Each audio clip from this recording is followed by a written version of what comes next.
Yeah. No, I did it, guys. I actually did it. Yay. All right. Last week, y'all didn't believe me. Okay? Y'all didn't think I was actually going to do it. You were like, no way is Eris going to sit down and binge watch Rings of Power. All right? Y'all were wrong. Because I did it. In one sitting. Why is my dog barking now? Because he heard that he, I don't know the pronouns of the dog. Am I going to get canceled? Are you a biologist? You know what? I'm not, Yeah. I don't even remember biology in high school, to be fair.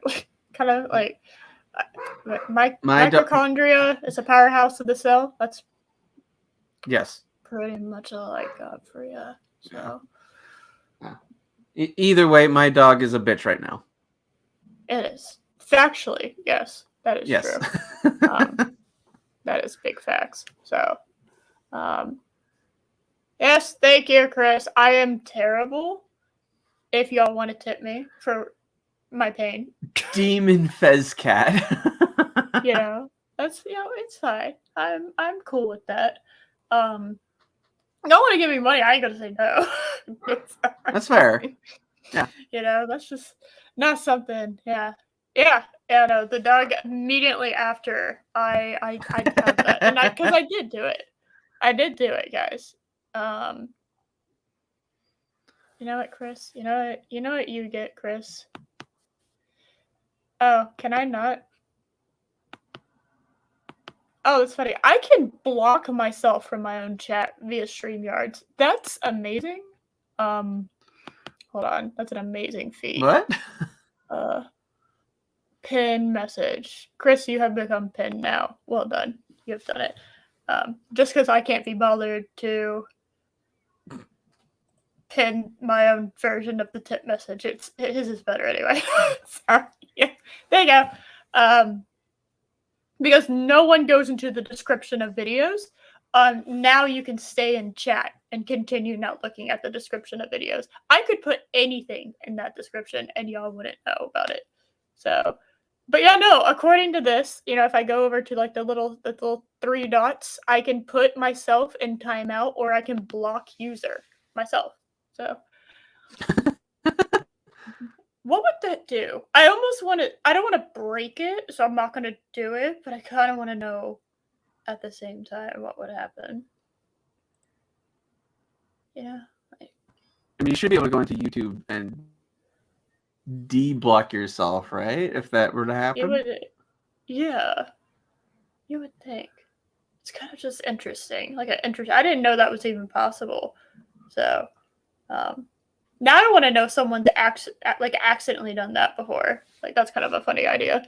But yeah, no, I did. I binge watched it. I sat down and I binge watched the whole thing. And I haven't even told Josh this yet because I wanted to save it for y'all.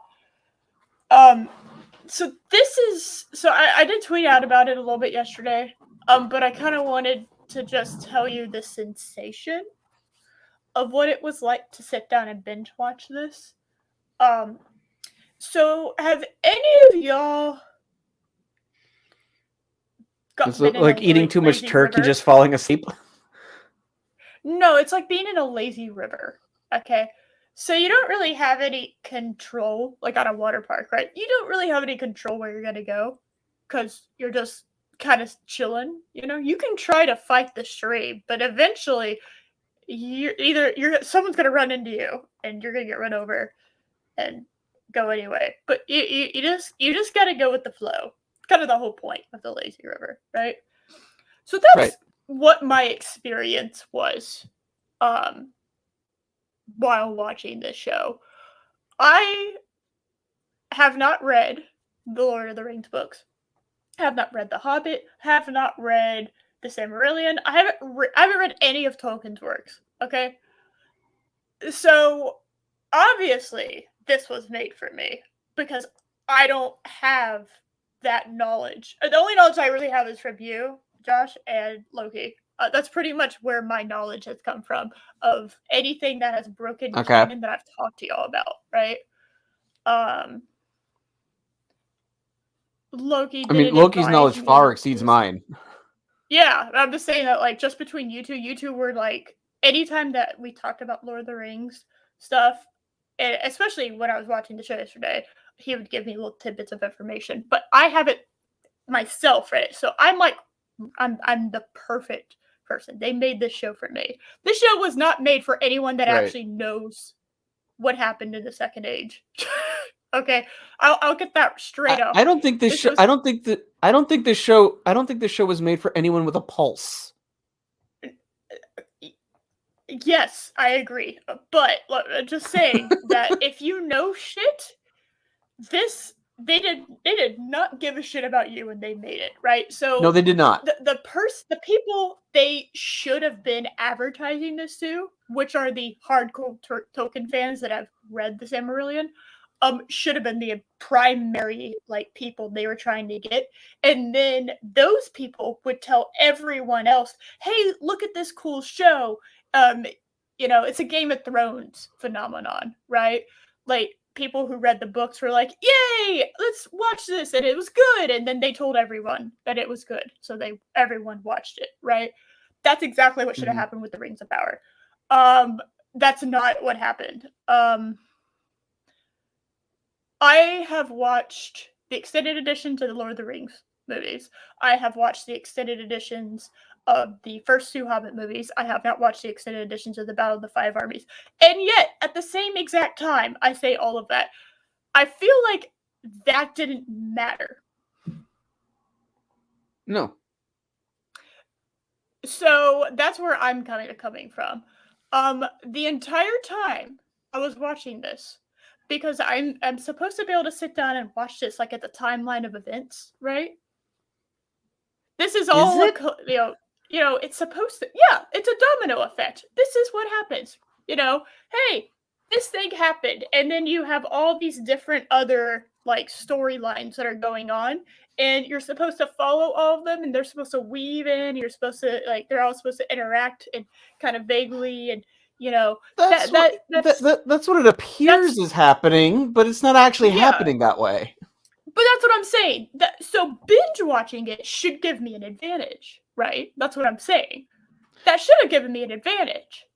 That's one of the good things about binge watching is when you have a good show and you sit down and you just watch it. Whether it's on DVD, Blu-ray, 4K, Vudu, streaming, whatever. If you sit down and watch a whole show, there should be a storyline where everyone's kind of consistent and there's character development, there's all this other stuff that you can just sit down and provided the show is well done. Yes, and that works out. But I'm sitting here and I feel like I'm in a lazy river where I don't know where I'm going. I don't know really where the end game is to where I'm going, okay? And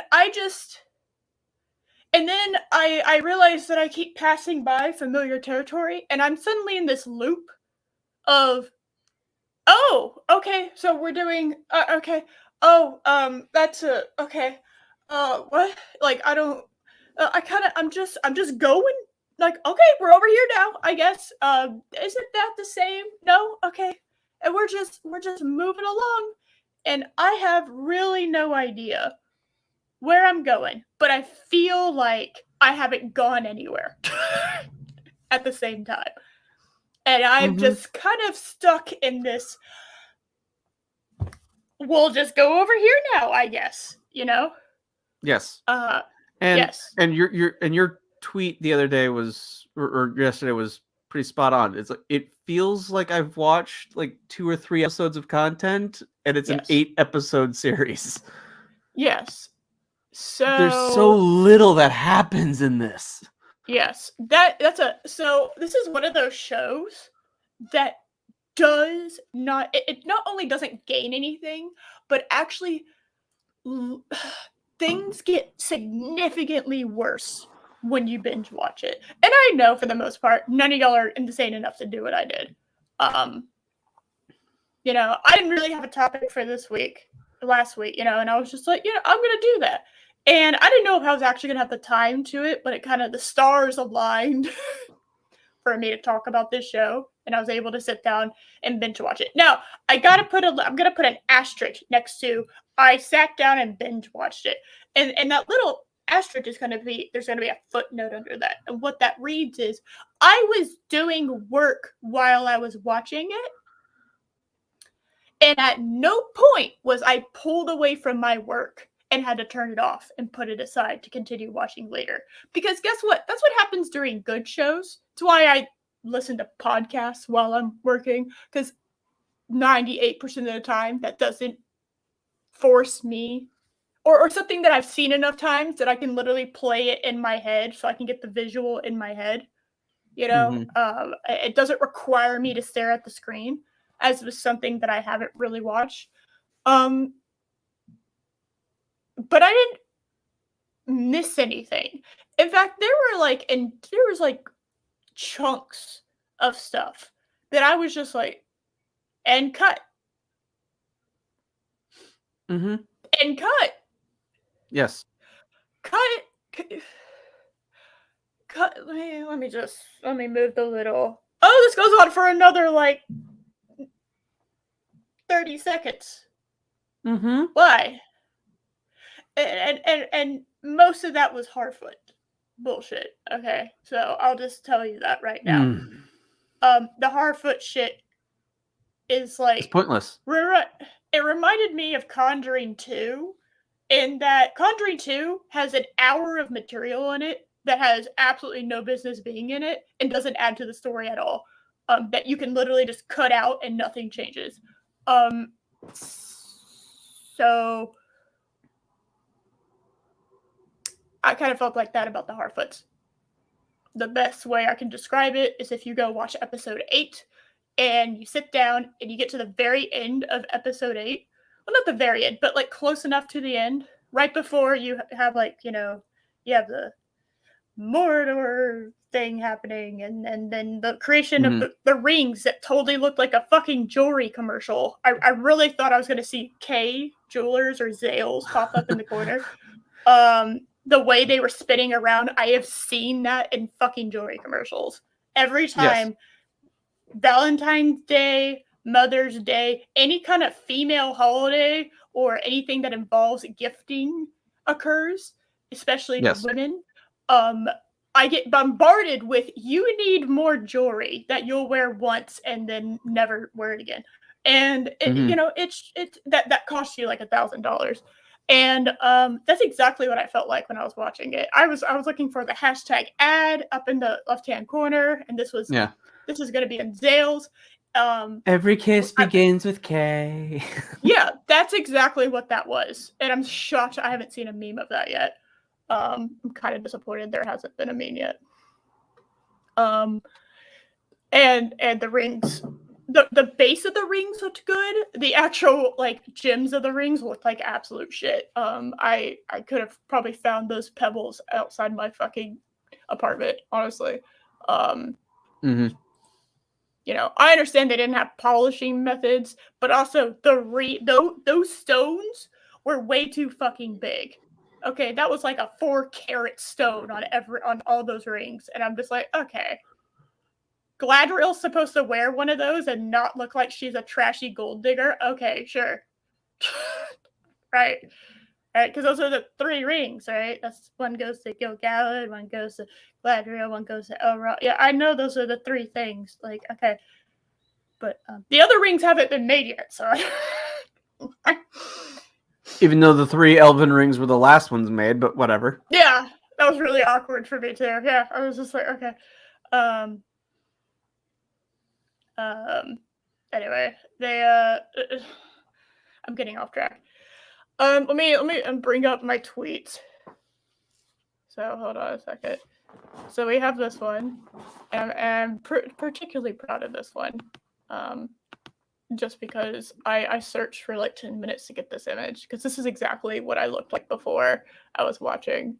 When Loki walked by, this is the exact expression I had with the laptop out, and me just going, so. Oh, whoops! There went my name. All right. So this is just that dead inside image. Yes. That's exactly the image that I had. So, yep. So, getting ready to sit down and binge watch all the Rings of Power for my review stream tomorrow. Well, hello. We're at tomorrow. So, yes, y'all got to see my DMs. Aren't they? I don't feel so special. Oh my goodness. My DMs. Oh my god. Oh my god, I just read Chris's. Melissa McCarthy is going to play Ursula. They should have gotten a drag queen to do it. Why on earth did they not get a drag queen to do it? That seems like a very easy thing. Yeah. Because like her design was based off drag queens. Literally was based off a drag queen. Yeah, so that's kind of odd. All right, well, whatever. So this is what I said for those who don't either have Twitter or give a shit enough to follow me. I don't blame you. I don't really tweet. I found out the Babe Dominus wasn't going to happen this week, like an hour before, because that was the first time that I, like on Thursday night at 6:00, an hour before we went live, or when I thought we were going to go live. And we had decided on Monday, apparently, that we weren't going to have it. But that was the first time I actually checked my Twitter all week. So, yeah. So if you want to follow me on Twitter, go ahead. I can't guarantee you that it's going to make your life change or anything. So, but yeah. So my brain was pretty numb after I watched it. I Loki can back me up when I say, do y'all want to try to take a guess of what my palate cleanser was after I sat and watched like almost 9 hours of Rings of Power? Moonfall. Sharknado. Okay. The Sharknado, like 6-movie bundle set was $5 on Vudu. So that was a $5 well spent. That's less than $1 per movie. That was pretty good. Pretty good deal. But yeah, the big reveals were like, they kept acting like I didn't know what was happening. And it's like, okay, yeah, but if you very obviously make the big reveals like blatant as fuck, I don't. I feel like I'm being. I feel like you're treating me like I'm stupid, and that aggravates me. Because you continue doing the you know. They almost got me with Sauron and the Halibut thing. They almost got me, but I realized earlier in the episode, because I just, Galadriel has to ruin everything she touches. That it was. She's the worst part of the show. She's absolutely the worst part of the show. Yeah, so like, if you took her out of the show, everyone else is mediocre to okay, except for Disa, who is my favorite character, bar none. No, oh wow, I forgot his name. That's a consistent theme too, by the way. Head Harfoot man, who just ate it, even though he seemed fine 5 seconds before. He was the only thing that was keeping me involved in the Harfoot. Savik, there we go. My brain was like, Smeagol, that's wrong. That's another S name. I need another S name. What's the S name? Savik, yeah. He was my favorite Harfoot, easily. That's not a hard contest. Enough. Yeah, that wasn't a difficult one. That was a pretty. Because I kind of hated all of them. I'm not joking. My favorite character was the witch lady who set all their carts on fire. Like, yes! Thank you! That was funny. It's funny that there's a couple shots where, she looks like a dude. But, like, once you light up her face, she's actually very pretty. It's very weird how they, she's rocking the shaved head, in my opinion. She has that angular face. And when you have high cheekbones, you can pretty much rock any hairstyle that your heart desires. Okay? I don't make the rules. That's just how it is. Okay? Your facial structure really, really lends to what kind of haircuts you can do. All right? And she was able to pull that off. I actually thought you know, Corey, okay. Nazgirls were heroes. They were Nazguls? Those were Nazguls? I wasn't sure. Nazgirls. No. Nazgirls. Okay. Nazgirls. Yeah. Yes. No. No. In fact, that made me laugh. I was sitting there and together, literally sitting there, and she said together, and I was like, "We shall rule the galaxy." I literally. So flawlessly. when Loki and I were watching the show, I literally said that like 3 seconds before she did. It's oh my god! Our joke dialogue should not be in the show. Oh yeah, yeah. I didn't really have much dialogue because I was by myself. I didn't have anybody to bounce it off of. It was just me working and listening / watching the show, and Right. Yeah, that was pretty much. I did get a little bit more active, kind of towards the end of it a little bit. But no, Disa's by far my favorite character, which is hilarious because going into it, I would not have been able to tell you that was actually going to be my favorite character, was Disa. But no, she is the best character. And by the way, she looks way better with her hair down than when she has it like curved up, because she looks like a penis. And y'all need to stop fucking. Why did you make that her promotional photo when she has her hair down for like 90% of the show? I don't know. Because she does look like a penis when you have her like that. So that's kind of just, in my opinion, a bad idea. Let me see. But yeah, no, Disa's the best. Did I survive the torture? Yeah, I survived the torture. Not only did I survive the torture, but that, I don't know. The finale of She-Hulk, which I watched the day before, because apparently Loki didn't want to suffer alone, so he dragged me in. What a gracious man. And basically made me watch it with him. I 404 errored out, and I'll get to that at the end of the stream, but I literally 404 errored out, and I started like repeating the same shit over and over again because I was in such shock about what I was witnessing. That I walked away. I didn't finish watching it. I walked away when she started talking to Kevin. I walked away. I was like, nope, stop. I'm not watching this. I'm done. Bye. No, I'm not doing it. Okay. I just fucking walked out, but I'll talk about that later.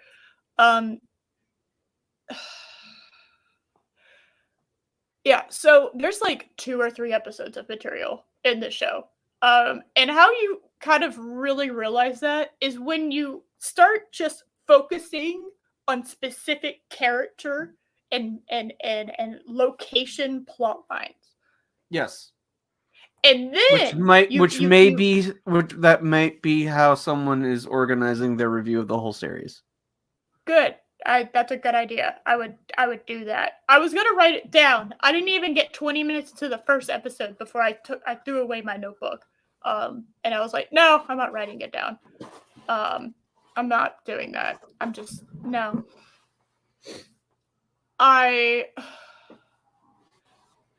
So we already reviewed the first 2 episodes. If you were able to catch it before Amazon fucking nuked us from orbit, you did it. But it's very like okay. So in this story, it mainly focuses around Gladriel, right? Because she seems to be everywhere at the same time, right? She seems to be able to be in making everything worse. Everywhere goes. Yeah. They did one of my least favorite tropes of all time, which is woman makes every wrong choice ever, but then all the men apologize to her when she ends up to have just accidentally been right.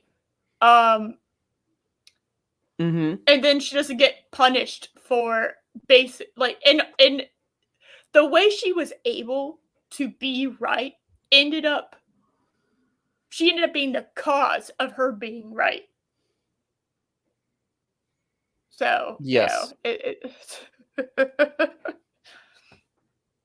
So, in the first episode, I'll just follow along Galadriel's storyline.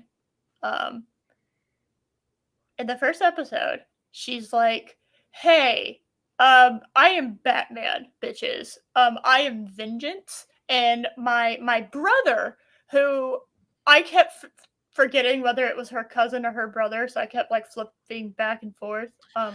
Finrod, who in the book was killed by a werewolf, not Sauron, but whatever. Don't we don't need the book. The writers of the show didn't need the book, so we don't need the book in order to review Clearly. the show. Yes. Well, also, it doesn't help that they had literally no fucking rights to it at all. So,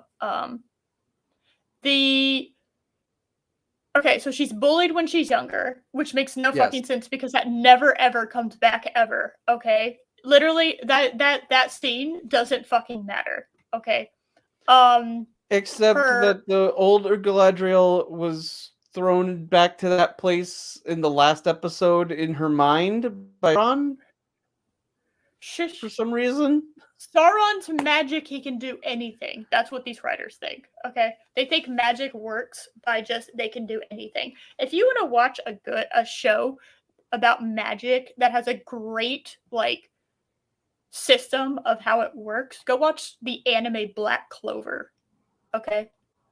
One of the best animes out there. I highly recommend it for everyone, okay? You want some medieval fantasy shit with magic, like at the soul, like, of it, where there's roles that are stuck that people stick to, and there's limitations, and training makes you better, shockingly enough. Oh my goodness. With strong character development and female characters, and clever usage of the magic when it comes to fighting and shit. You want to go watch something like that? Go watch Black Clover. Because fuck that. Yes, the anime, so good. Absolutely, highly recommend. Go watch that instead. Okay. I'll just start that off. So Galadriel, I thought she was a magic user. But Loki and I talked yesterday about it, and she's more of the tactician, apparently, with like vague magical abilities, kind of occasionally, but she's more of a seer and a tactician. So she big brain. She's like the strategy person that's in the fucking tent telling everyone what to do. That has all this fucking information and no shit. And Tolkien did specifically write that she was one of the few who, when she first met Sauron, instantly knew he's bad. Trust him. She was because she was so wise. Yeah. As opposed to yeah. As opposed to this, where she trusted him, then for no real apparent reason, suddenly is like, wait a minute. No. It's because Celebrimbor said same thing that he did, and she was like, the men are talking to each other, not about Passois. Oh my god, evil is afoot. The men are just doing something that doesn't involve me. Evil is afoot, It's like, wow, yeah, no. Because there's no reason. There's no reason for her to just have been like, oh, you were talking to someone and said something similar to what they said, which is something that every person does. Here's the thing, though. So the thing that Celebrimbor said that made Galadriel start to think was not said by Halbrand. It was said by Adar. So why did she? Okay, so I thought that was wrong, but I couldn't remember why. Okay, I was like, why does she think that's? Why did she immediately go like, wait, Halbrand told you that? Why would you think that? Oh my god, you're right. That was said by Adar. There are downfalls to binge watching because you get like hit with so much shit at the same time that some of it doesn't stick in your brain. So, so Galadriel's arc. How about this? Journey. I don't Her even know arc if is her arc is like her chest, flat. No, there's a couple bumps in there, so we can't compare it. they're small Okay. bumps, probably caused by armor, but it's. And let me tell you something. If you think that women, even small-chested women, are walking around with flat-plated armor on their chests, you have no idea what it feels like to have your boobs squished flat by something like pressing up against them. Because guess what?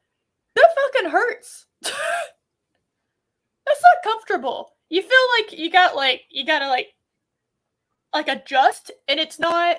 There's nothing to adjust, right? And because you can't.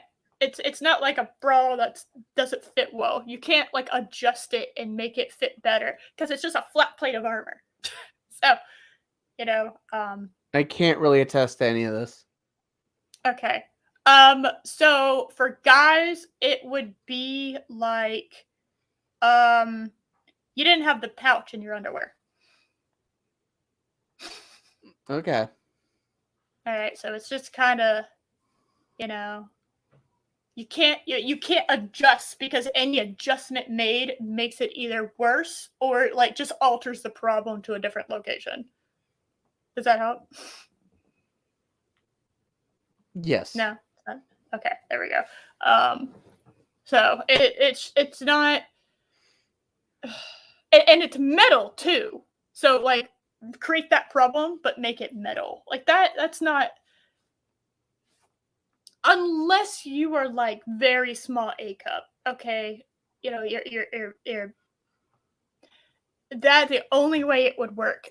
But she has boobs because when she wears dresses, it's very evident she has boobs. So she just has like this like way too small sports bra made out of metal, just like squishing them in. All right. The image below, yeah, she does have them. All right, like you're just so focused on how shit of a character she is that you're not even the size of her boobs doesn't even like cross your mind because they aren't even they aren't your brain doesn't even like acknowledge them because you have so much other shit that's happening with her as a character, right? Mm-hmm. And so she like we open up in episode 1. I'm going to take you through what happens with this character. She opens up episode 1, right? So she is with an elf party that is way overdue, okay, which is insanely irresponsible for a commander to do, is to over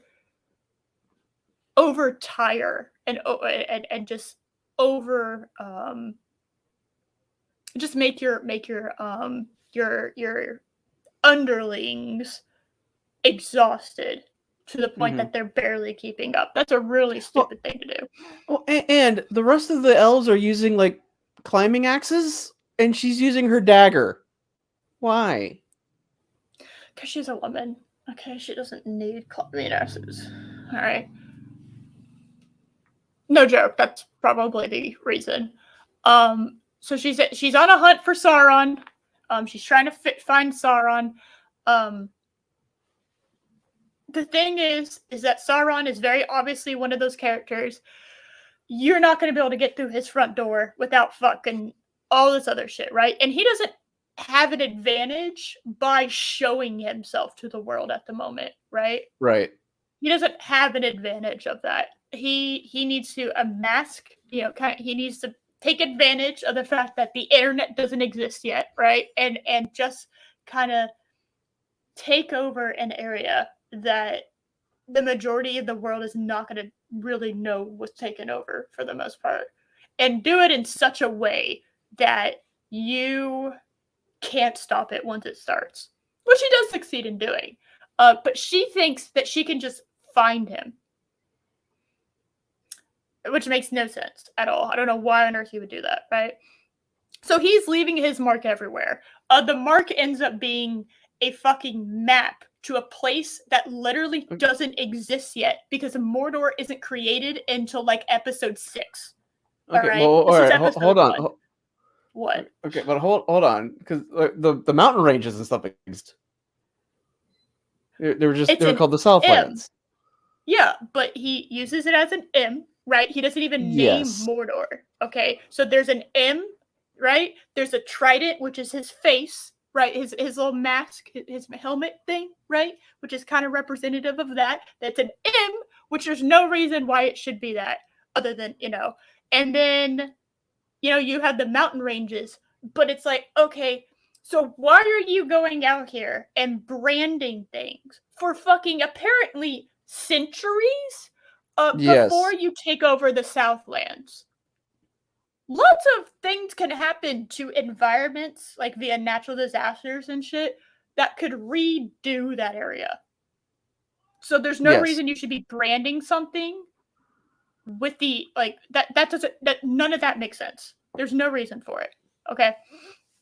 They literally took the idea of Batman branding people, which doesn't make sense, and they took the idea of the Rise of Skywalker fucking dagger map that fits the stupid fucking Death Star shit for, again, no reason. And they combined those two, and then had that happen, had him make that brand and just start branding everything with that centuries before he actually takes over that area. So none of that makes sense. All right. No, it does not. Literally none of that is comprehensible in any way, shape, or form. So she finds it and she fights. Okay, hold on, because there's something that you skipped over that I also want to bring up, because again, it does not make any sense.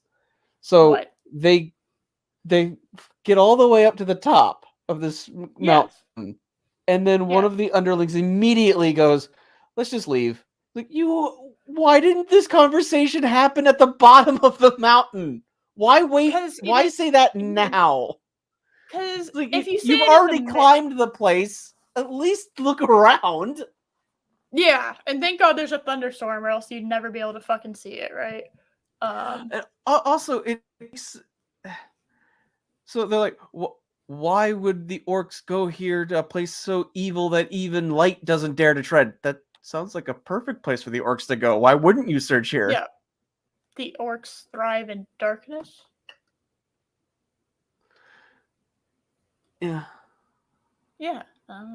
And I also really, the fact that they made like orcs like vampires that burn in the sun, as opposed to they just don't like the sun. There's kind of a huge difference. I like that by the third age, the fucking orcs have developed the ability to, they can walk around in the sun and it doesn't bother them like vampires. It's funny watching Buffy while watching the show, like I'm on season 3 of Buffy at the moment. I had to take a break from Buffy because season 3 is very contrived relationship drama, and my favorite character is basically being super disrespected right now. Giles for life. Fuck yeah, Giles. And I can't, and so I had to like step back from it because I needed a small break from it because it pissed me off. The idea that the vampires on that show and the orcs on this show have the exact same reaction to light as alarm bells going off in my head. Because there were definitely some moments in The Hobbit where the orcs chase them in sunlight. Yes. Orcs don't like the sunlight, but they can be in it. Yeah. So Galadriel gets there, she sees the thing, and her entire troop is just like, okay, lady, like, where else do you want to go? Like, he can literally, we can leave tonight, and like in 2 days he can show up here, and we would have no idea. Okay, the idea that we're walking around looking for one person in the medieval era is insane, because, and especially since he has literally no advantage in being out and about openly. There's no advantage to him for doing that. Do you want to skip? So do you want to just skip over that place is so evil their fires give off no heat? I was just trying to summarize Galadriel's bullshit Okay. and a little summary. I wasn't doing it episode by episode because we already covered the first episode, so I was just doing character things. Okay. So, and everything about that is stupid. There is not a single thing that happens inside in that first portion that is not stupid. All right, not a single thing. The fact that they're wearing chainmail in the fucking freezing ass cold, not a fur to be found. Apparently, they didn't decide to have winter clothes, knowing they were going to go up here. Okay, no, we just anyway, so she comes back, and I keep calling him Gilgamesh. That is not his fucking name. Gilgalad. So if I call him Gilgamesh, because that is literally what I call him in my brain, all right? Just realize who I'm talking about. I understand that, but I cannot let go of the fact that I, for some reason, will call him Gilgamesh, and I just don't. So we got him, and he's pissed. He's like, y'all, I ordered you back like fucking 2 centuries ago. I'm a king. You are supposed to do what I do, what I say you need to do. And the men did end up mutiny.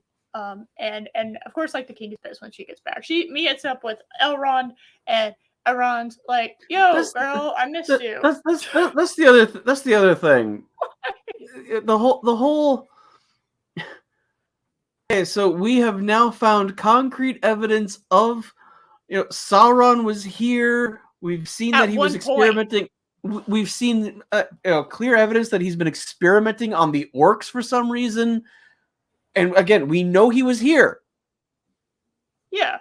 There's nothing to report. There's nothing to report to Gilgalad. The thing is like, we have no idea when that fucking mark was made. Literally no clue. True. There's like he didn't timestamp it, okay? He didn't be like, my mark 2020, like you do on greeting cards and shit. Like, there's no, he didn't do a selfie like, here, me with my homies, introduce, experimenting with orcs. Sauron Heart Galadriel 2022.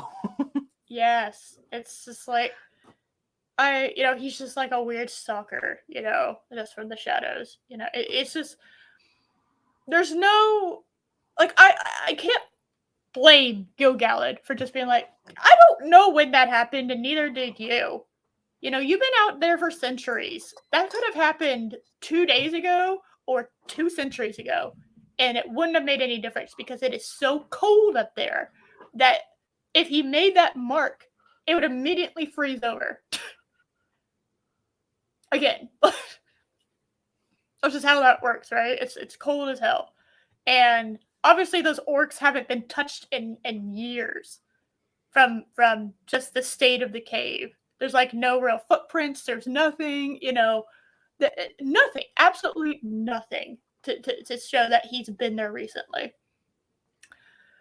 But I also think Gilgalad was wrong in being like, oh, it must be over. It's like, well, we haven't found like a body or anything, so it's not over. We just need to change our strategy because this isn't working. Like, we're not finding him, Right. We're not finding him. This isn't working. Well, if I ignore the problem, it'll just go away. Yeah. And right? It's like, but that's how that works? Yeah, that every therapist ever, they will tell you if you ignore it, it'll go away, Yay. Just take those feelings and just bury them deep inside your soul, let them fester. Totally the right thing to do. Definitely, humans are not social creatures. They're definitely not at all equipped to deal with shoving their emotions down, no matter how emotional or unemotional you are. Definitely, it is not going to eventually explode out of you very violently, or just very erratically, just chaotically, like Diet Coke and Mentos shaken up. That's not how that works. Find a body is a mayor. They don't. I don't even know if they know that. None of that matters in this show. Okay, none of that matters in this show. I didn't even know that. I'll be honest with you. I didn't know that. I knew he could shapeshift because obviously he can shapeshift. Yes. I don't know. Sauron, I feel like that was a pretty obvious thing. He turned himself into a giant eyeball. Okay. Sauron is one of the Maiar. This is why Gandalf can't directly face him, even though Gandalf's also like a lesser Maiar.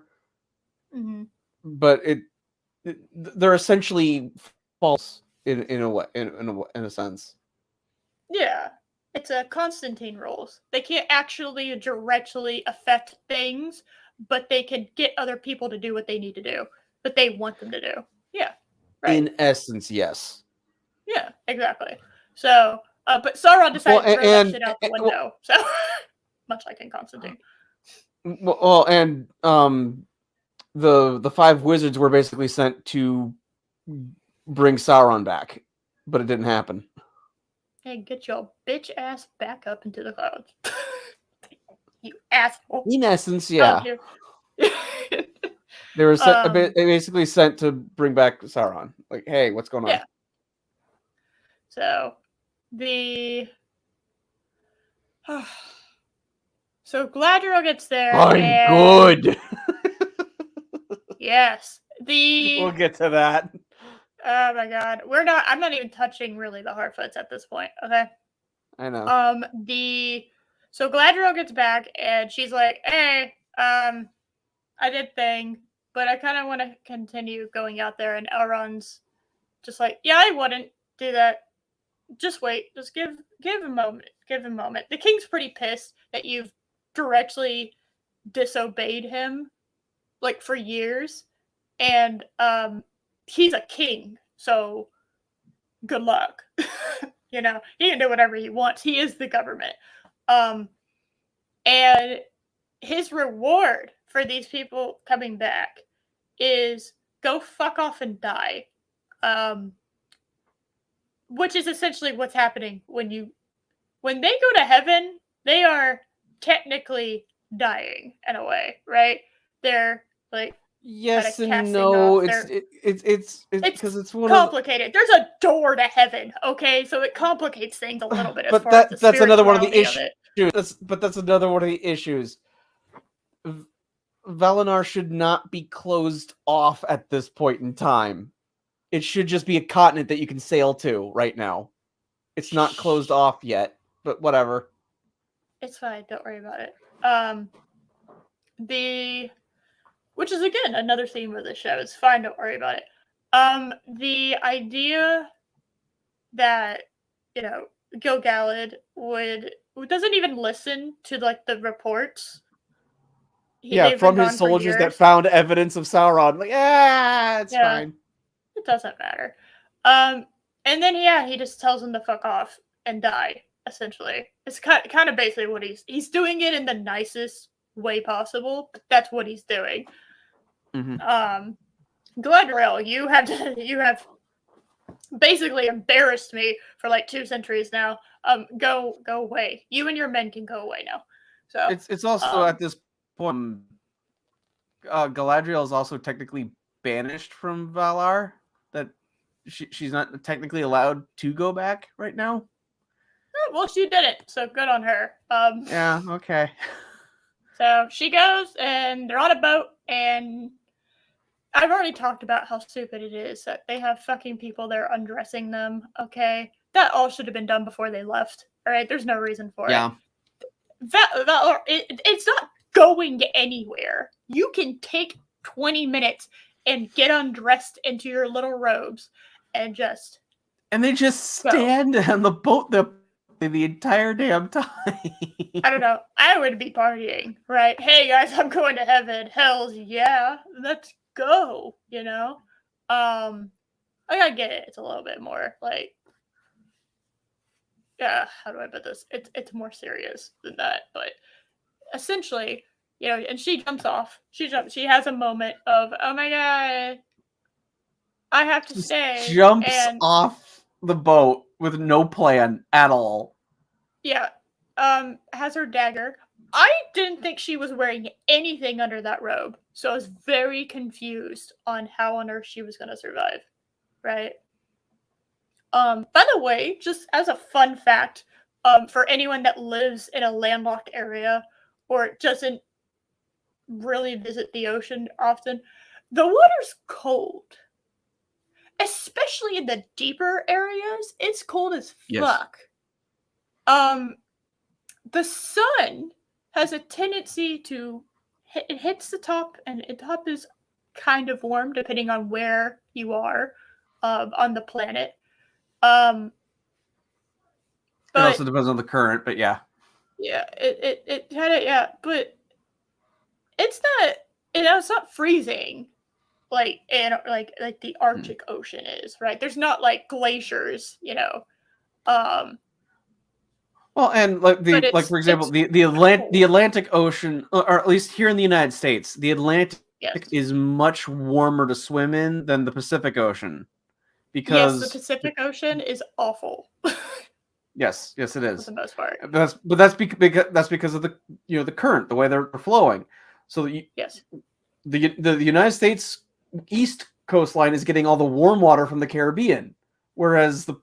Pacific is getting all the cold water from the Arctic. Yes. So it's cold as shit. The Atlantic is warm, and it's still not warm, if that makes sense to you.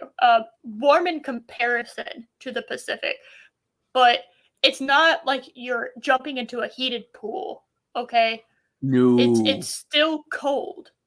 I don't think I think people underestimate what the temperature of water, like the temperature of water and how hot it is versus how cold it is. If you are swimming around in 80-degree water, you are miserable. You are literally drained of energy, and it feels like you're swimming around in hot bath water, okay?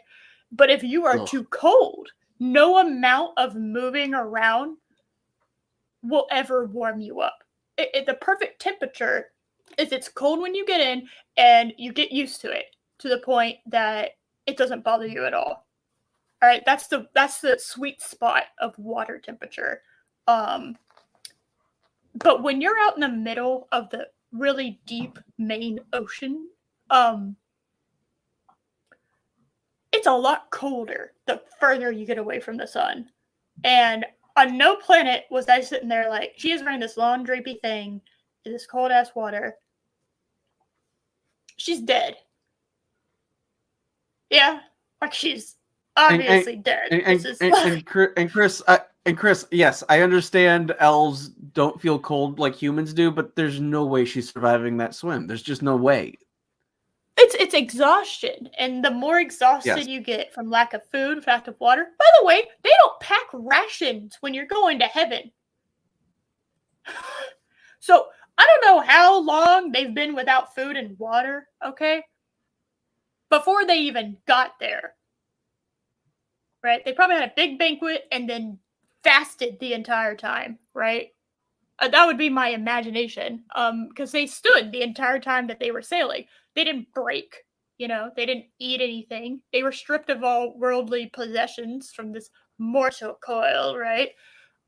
So I really have no idea how she survived that, other than the plot wanted her to.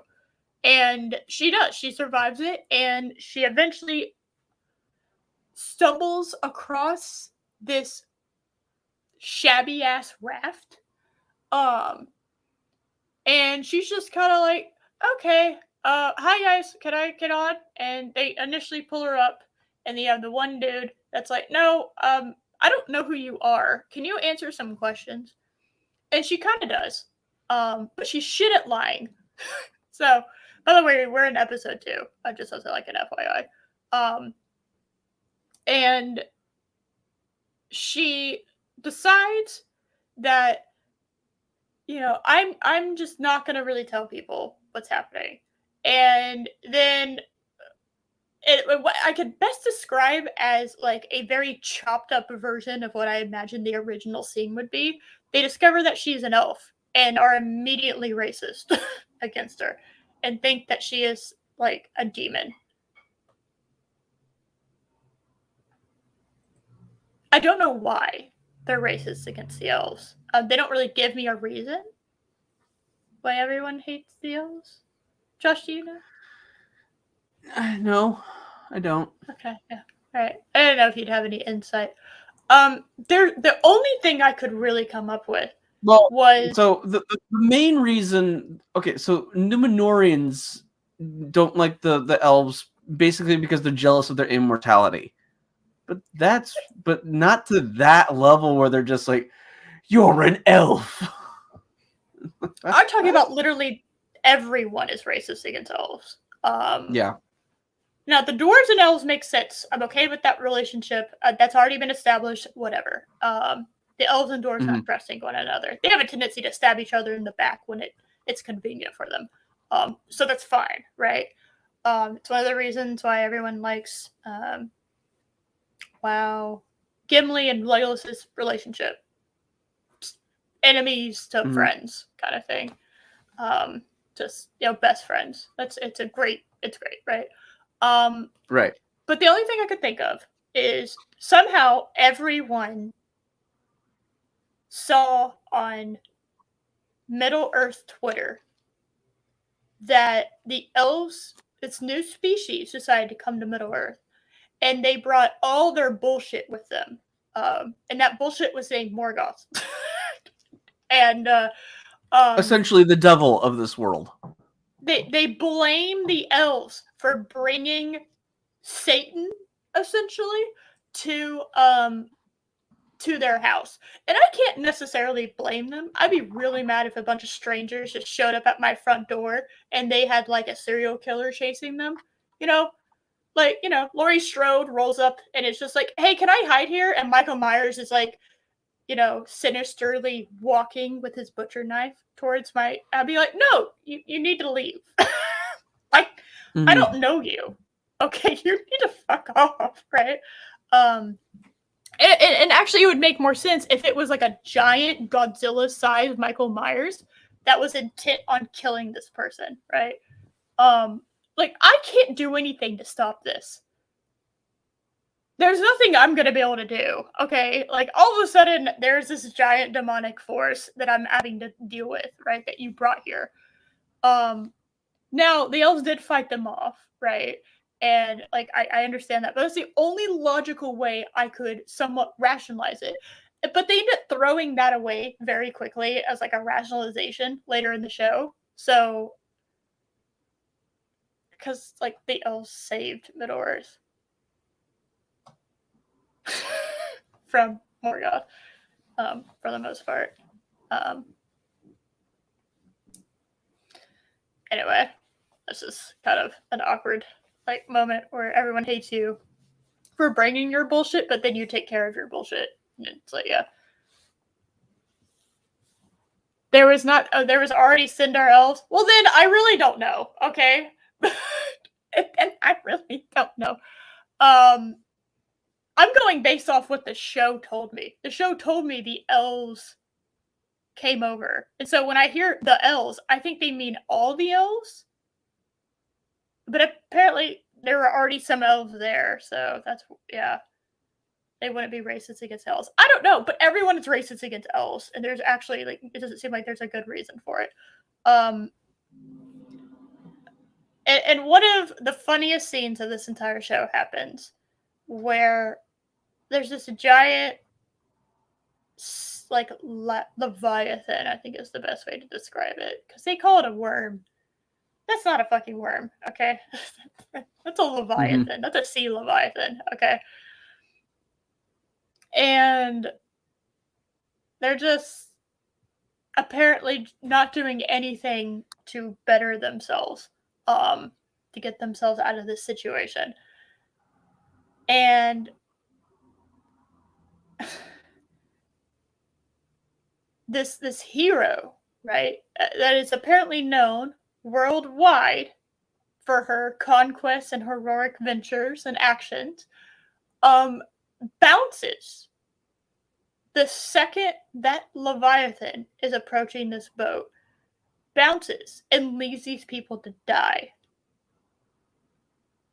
Yes.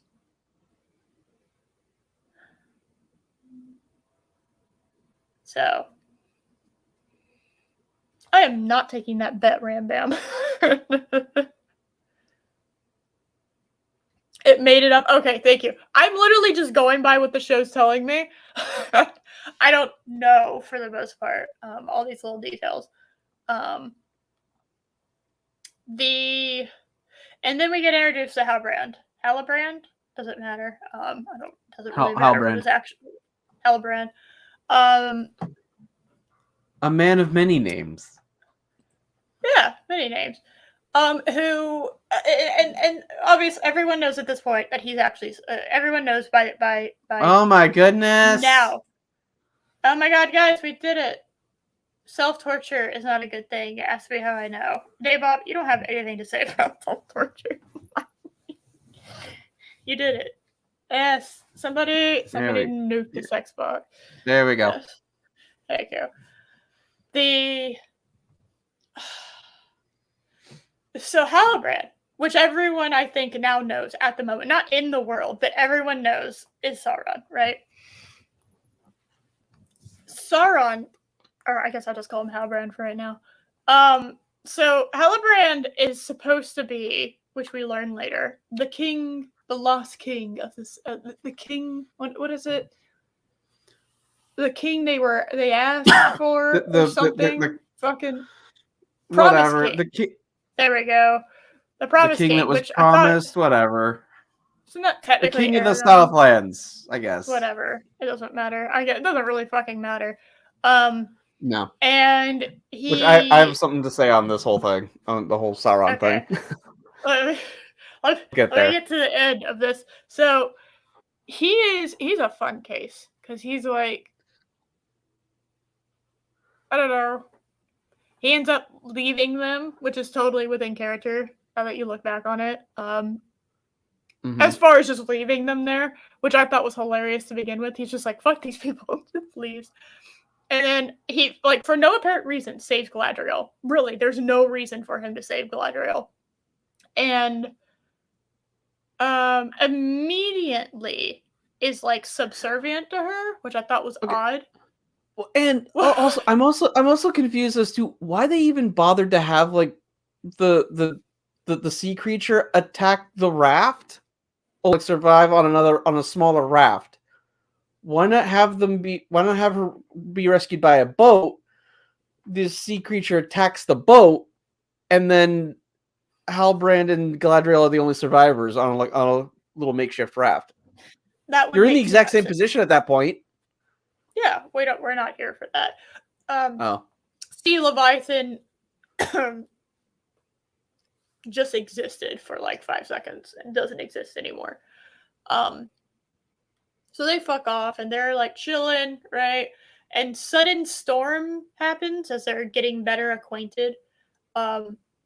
He says some shit like, you don't know the things I've done, oh, I'm such a mysterious bad boy and whatever. And Galadriel's just like, oh my god, I hate men, but I like me a bad boy.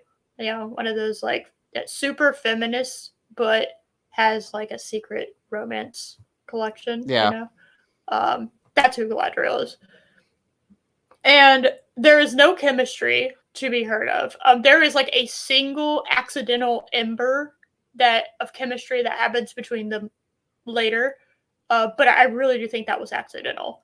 I don't think that was purposeful because they don't have any chemistry before or after that moment. So, Well, I have something to say about the performances for this entire series as well, but we'll get there. Yes, we'll get there. Galadriel's the main character, which is why I'm focusing on her, right? Mm-hmm. Everything else kind of spills out after them. All right, I will give you. I'll go ahead and with the exception of the Harfoots, yes. That has nothing to do with any other of the storylines. So I'm going to tell you what happens with the Harfoots. Hey, they're nomads. Gandalf falls from the fucking sky, befriends him, teaches him how to talk a little bit. Then they're like moving along, and they've had some They're horrible problems, and people. they're both horrible people, and apparently have the biggest hearts in the entire world, right? And they're just generally terrible at everything. And then they kind of come across these three bitches in white, and they just kind of blow everything up, and which made me laugh. then Gandalf, Not gonna lie. yeah, Gandalf kind of like saves them, quote unquote. My favorite Harfoot, Slavic, Syak. whatever his name is. Syak. There we go. Syak, he Syak, Syak, head Harfoot septic, dude. I don't know. Yeah, head Harfoot dude eats it very conveniently after doing some crazy ass stunts. But very conveniently just dies. Like he so gets stabbed in the chest and he's fine until he's like, well, I'm dying. Yeah, until he needs to die. His wife takes over, who's really, really shit at being in charge of things. Because she literally didn't seem to mind the loss of her husband all that much. Yeah, she literally forgets him and reads a map upside down, and that's her grieving process. So then, Hobbit, who is definitely not Bilbo and Frodo's like ancestor, goes off on an adventure. With not Gandalf. With not Gandalf, who quoted Gandalf, which made me so angry. Yes. That is the Harfoot story for all 8 episodes. That's why I'm not going to talk about them, because that's it. That's all I got for them. That's all that happens. You don't need to know about anything else. That is it. That is the entirety of the Harfoot story in the 8 episodes. Okay? So, I'm going to get the Gladriel is connected to everything else. That's why I will talk about like pretty much everything else. The Gladriel goes through a storm, somehow miraculously survives the storm, even though on no planet ever are they surviving that storm. Like, can I show I'm just gonna show, not even a clip, I'm gonna show one like fucking frame, and I know exactly what I'm looking for. Pose, I don't need that.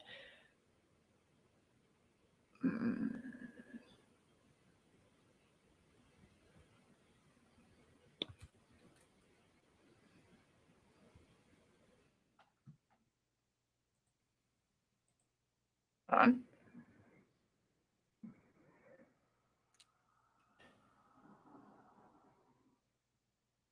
Trying to show. Okay. Here we go. Here, y'all can marvel at this.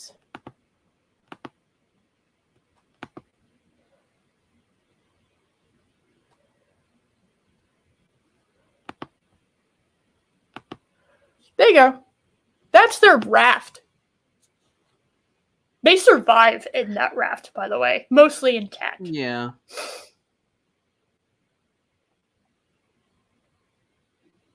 She somehow survived. Hey, it happens. I will not deal with it because I have to put up with her ass for like the rest of the show because of that. That's very fair, yeah. Was the storm even real?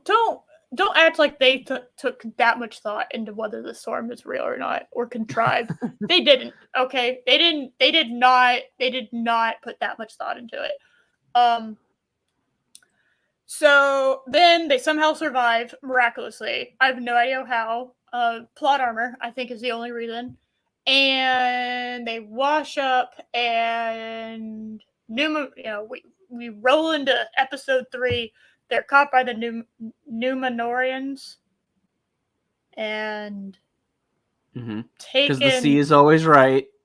Yeah, saved / taken hostage.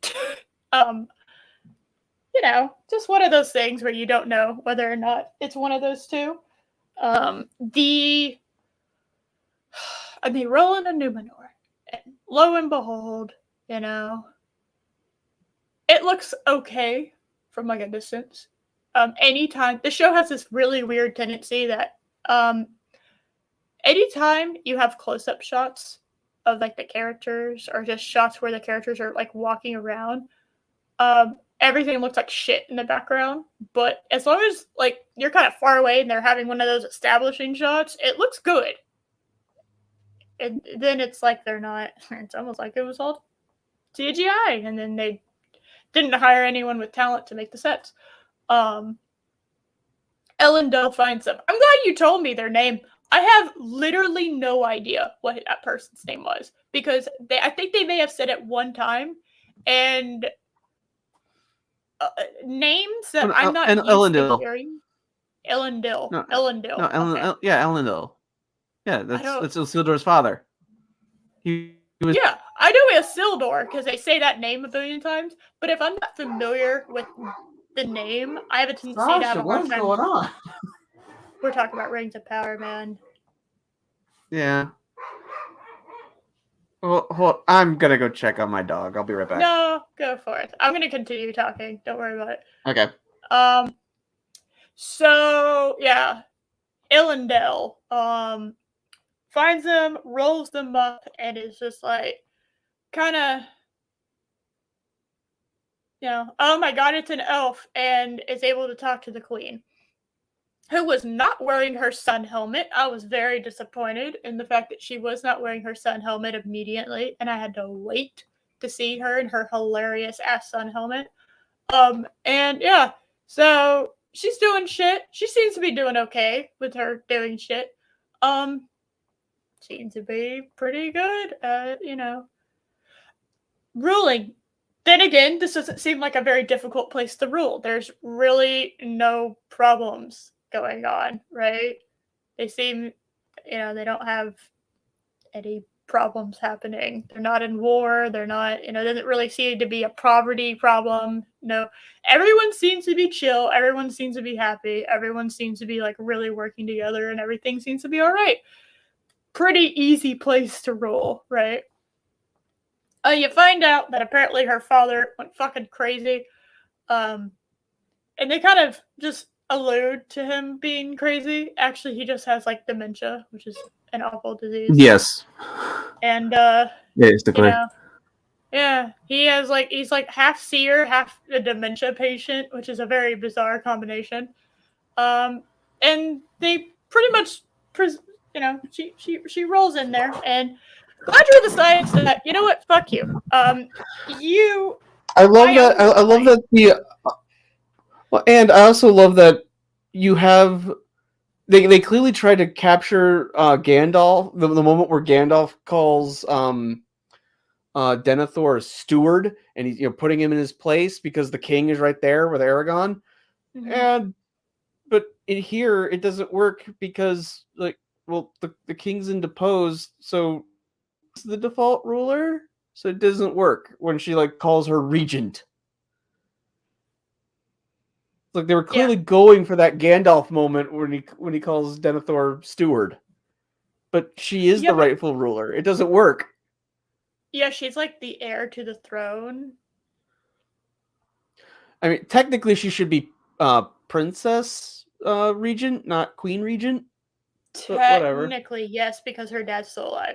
So yes, until he dies, she's not the queen. And I wonder if they're going to have the whole thing where she's forced to marry her cousin. Because I looked that bitch up. Because I mean, technically, she should be queen regardless. Yeah, they seem to have figured shit out there at Numenor. So it seems to be like a little slice of paradise, honestly. Oh, what's the guy's name? Pharazôn. Pharazôn takes over as king and marries Muriel. We could say marries. We could also say forces. Against her will, consent, everything.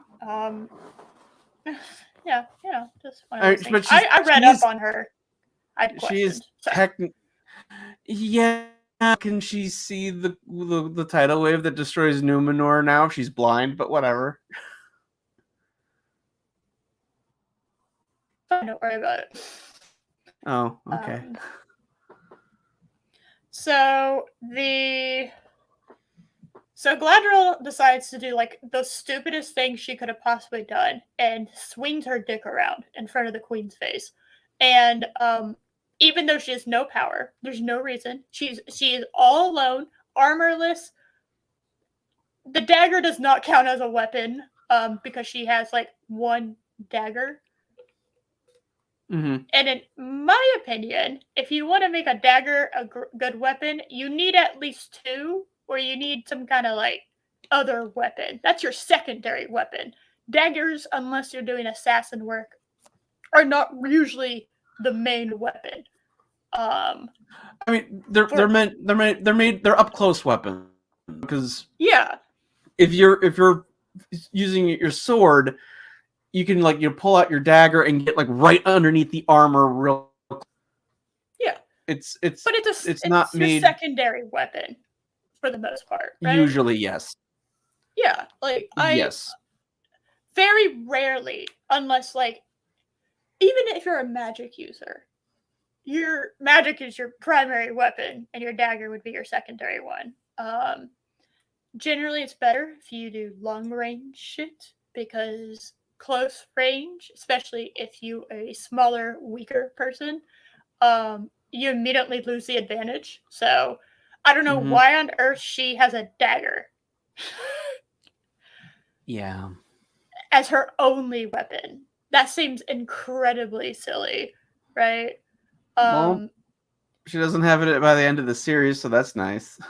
No. And the reason I say that is I understand that she had a dagger, like, and that's the only thing she had left when she jumped off the boat. But that's what she's been carrying around as her main weapon since episode 1. All right. I have no idea. It's not until like episode 5, I think, that she gets a sword. That she then proceeds to wear super incorrectly and stupidly that would do nothing but hinder her in battle. Just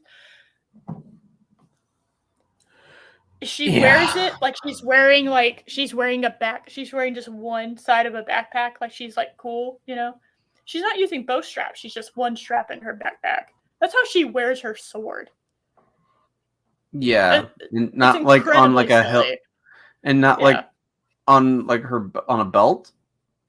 You know, so it's like at waist high. A belt, not like across her shoulder, like a quiver, which doesn't generally, in my opinion, work when it comes to swords. Because quivers work because you wear it across your chest and you have access, right? You have immediate access. Whereas with the sword, you have to cross over and draw that shit out. And that doesn't work because by the time you draw your shit out, because especially if it's a longer sword, you gotta go, the enemy's already cut your head off. So, yes. Yes, Ram Bam. I know Shad from Shadiversity has made like a special back but Shad's like god tier. Yes, but he had to custom made it because historically people didn't wear their swords on their back because it's very impractical. Like you have it on your waist, ready to go. Yes, Shad is one of those people that he can make something work when it comes to weaponry because he is very expertly done. These people, I don't even think know the different type that there's different types of swords.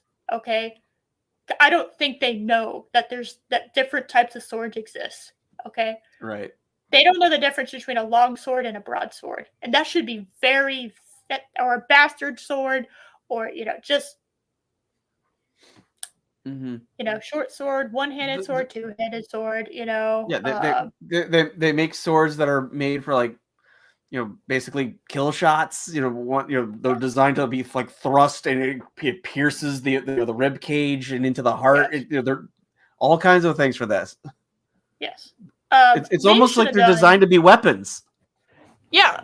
So fun fact, as somebody who played Baldur's Gate Dark Alliance, you learn very quickly that there's a lot of different types of swords because, dear God, do they give you there's all different types of swords, and it's crazy that like me who knew there are different types but not the amount of, now has a somewhat decent understanding of that just by playing a video game.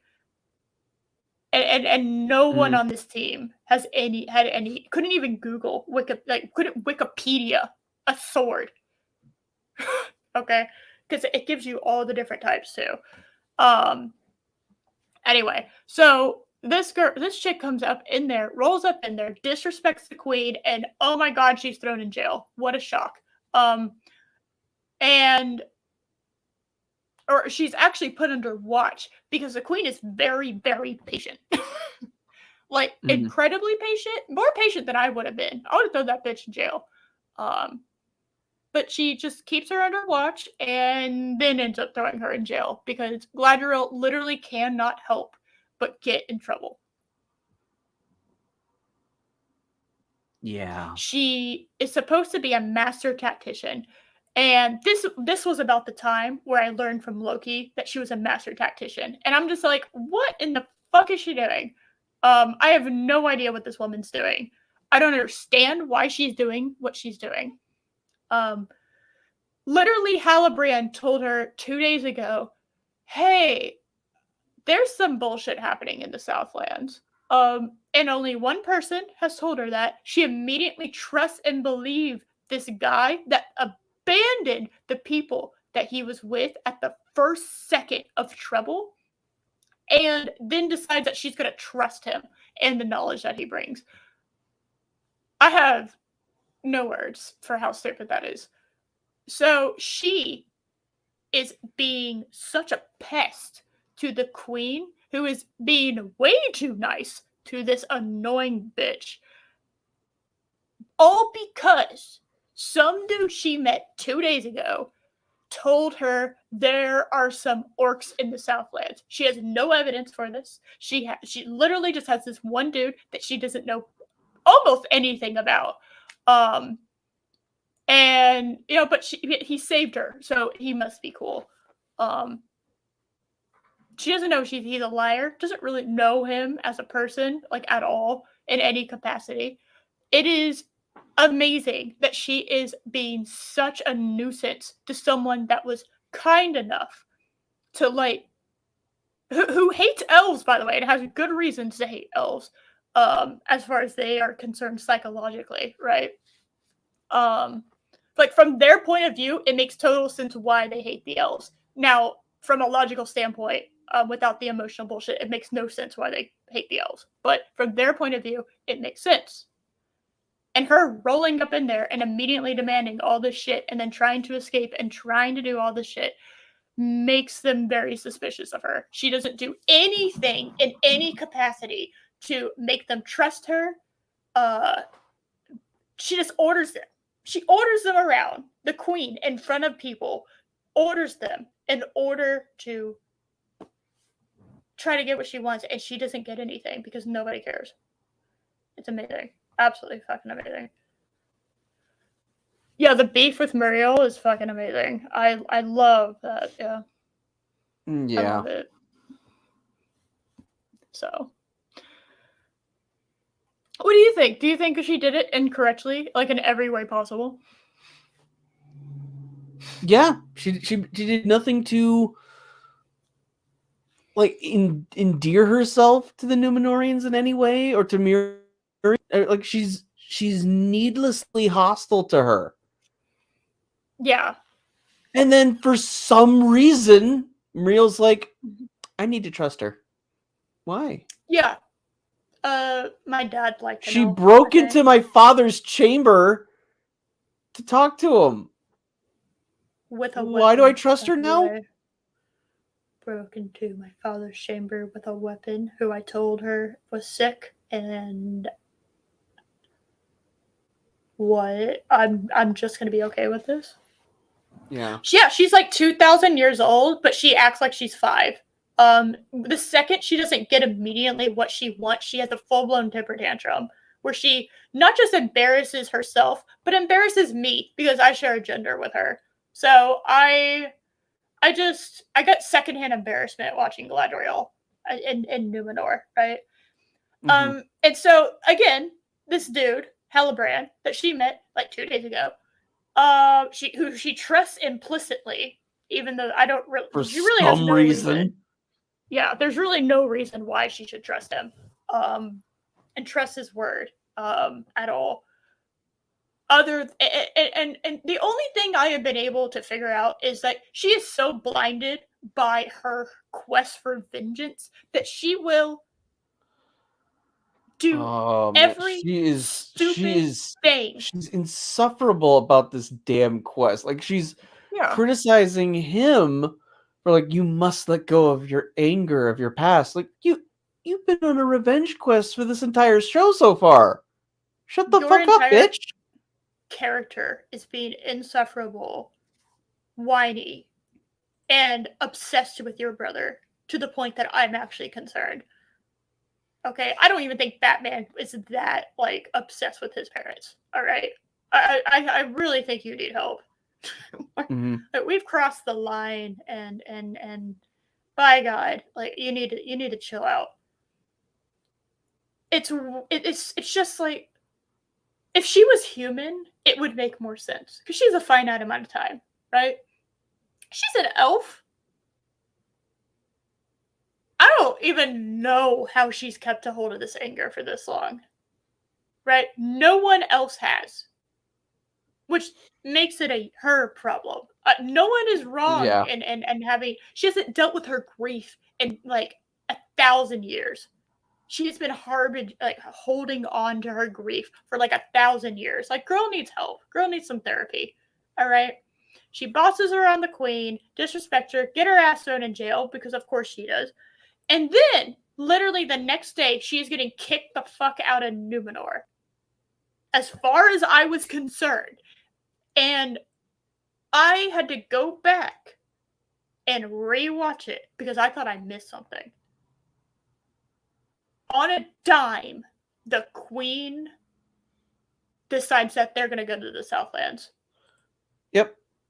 With Galadriel. For no apparent reason. They don't tell me why. Okay? Mm-hmm. They do not, in any way, shape, or form, tell me why. I have no idea why they are going over there.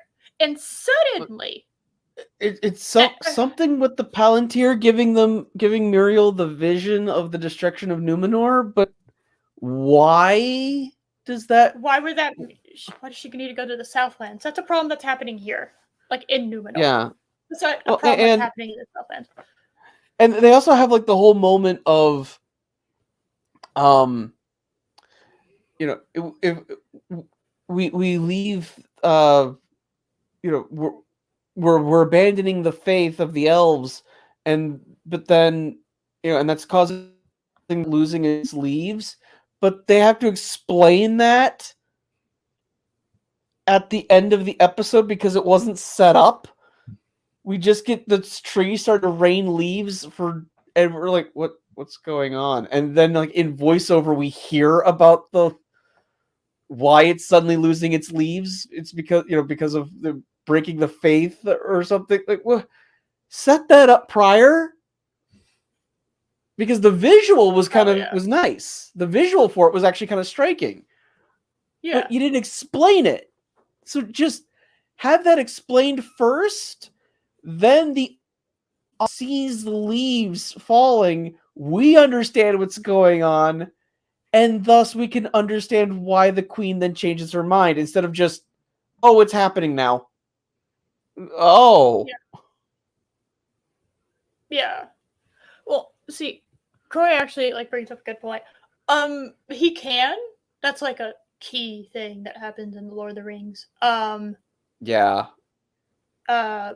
And also, aren't there only aren't there only like 7 Palantirs? And like we know where they all are. So where'd this one come from? Don't fucking worry about it. Oh. Yeah, I mean, honestly, well, according to the show, there's only one left, and that's it. The rest are unknown.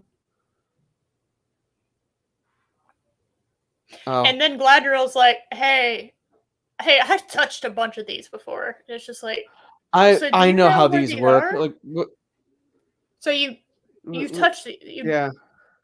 Why'd you ask?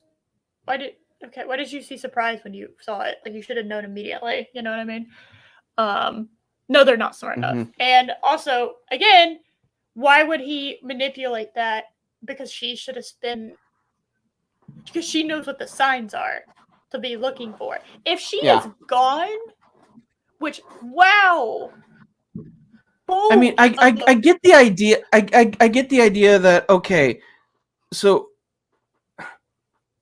again, this is me giving the show way more thought than the actual frickin' writers. Correct. I understand what they're trying to do. They want to have, okay, Muriel thinks, she's having these visions of Numenor destruction.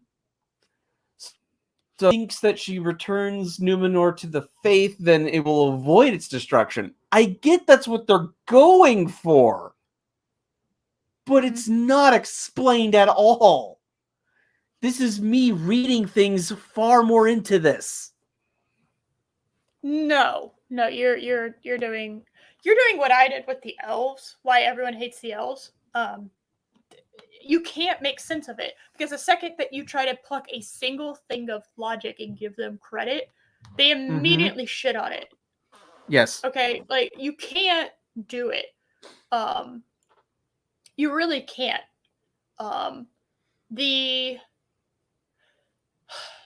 So she ends up leaving.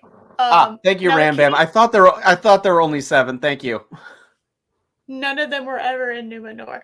Well, see, she said, we don't know where they are, but we have one. And it's like, okay, well, obviously Gladriel knows where they are because she's touched them in the past, apparently. I don't know anything about Numenor besides what the show has told me. I really have no fucking clue what the city is. It's all backwards. It's all backwards. It's like excellent. I love that. Yes, I mean the whole these are they're an island nation. They're very. It's essentially Middle Earth's Atlantis. They're more technologically advanced because it's again, paradise. That's what it seemed like. Well, not paradise per se, but more. Because they're mortal. They're still mortal. They're still trying to improve things to try to help with that. So they are more technologically advanced than the rest of Middle Earth. Yeah, I mean that was pretty obvious. And also because they are descended from half elves, they live way longer than your average man. And they're also giants. They're like 7 feet tall. Also, they looked prettier than a lot of the other humans I saw, so that makes sense just from, Yeah. Aragon's actually part Numenorian. He's Duodyne, which descended from the Numenorians that came over from so he's actually part Numenorian, which is why he's he appears to be in his 40s, even though he's like 83 by the time we meet him in Lord of the Rings. Oh, okay. All right. I'm cool with that. Let's see. Oh yeah, don't worry about it. If they're supposed to be giants, the show did not portray that at all. That's hilarious. Oh God, no. But Galadriel's also supposed to be 6'4", something like that. Oh yeah, she's an elf. She was tall as fuck. She's like 5'2" or something weird. Maybe 5'5". I'll give her 5'5". No, she's the actress is 5'3". Oh my God, I actually gave her too much credit. Oh my God, I went back. Oh my God, that's funny.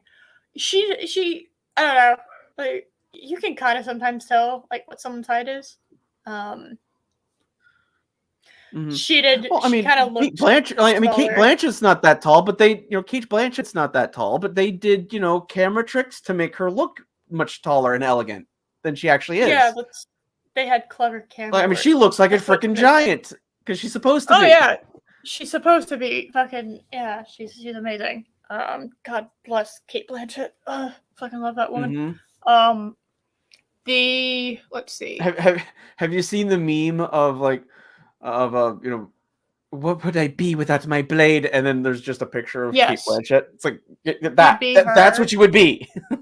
Yeah, I've seen the one that has like Will Smith going this like that. Oh That's yeah, I've the seen that one too. Yeah. Yeah, that's the one I know. Yeah, no, Kate Blanchett's amazing. I absolutely love her as an actress. Yep. I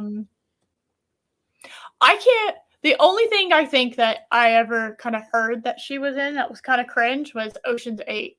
But I liked 95% of that cast, and I was very just disappointed that it was not a good movie.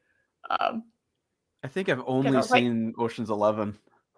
I don't think 11, I've seen any of the others. 11, 12. 11 was the first one, right? Yeah, so 12 and 13 are okay, but 11's like probably the best, but I don't know. I really like 13 too. I kind of like this my same opinion of the Indiana Jones movies. 1 is great. 2 is okay. Doesn't seem to match, 11 and 13, but 13 is, in my opinion, is the best. Oh, Pod, I forgot she was in Indy 4. I tried to block that movie out. Oh my god, she played like the woman whose accent I could never pin down. Yeah. Yeah, there we go. It's fine. She forgets it too. And I you know forgot what? that. I tried to block that movie out. That movie was okay, and then they hit me with aliens, and I was like, no. But then they actually hit me with aliens, and I was like, oh, whoa. Yeah. Movie. How did we go from Jesus to aliens? I need a moment. Nazis and Jesus to Soviets and aliens. That feels like a bit of a jump there. Recycled idea Russian? George always had. That was a recycled idea George always had about aliens and Indiana Jones. Okay, George, go to bed. Go to bed. Okay, if you decided that it wasn't a good idea, there's probably a reason. No, it was Spielberg. It was Spielberg that talked him out of that idea. Well, that explains that then.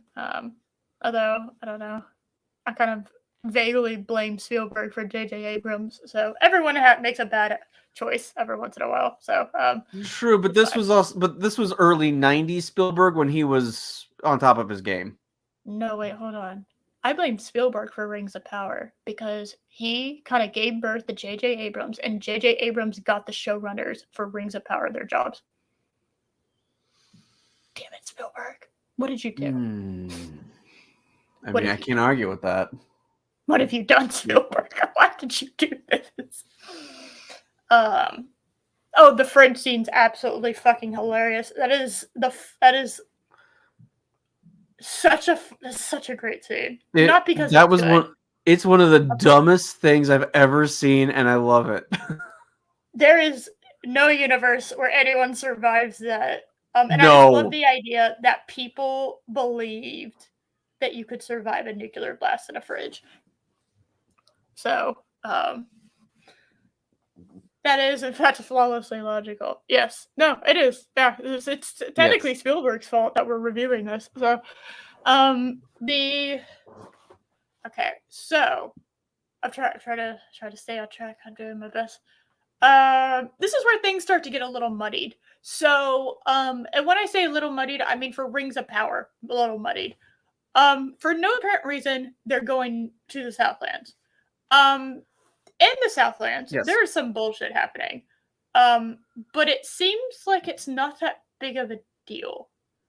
Because there is like 50 to 100 orcs being led around by Severus Snape.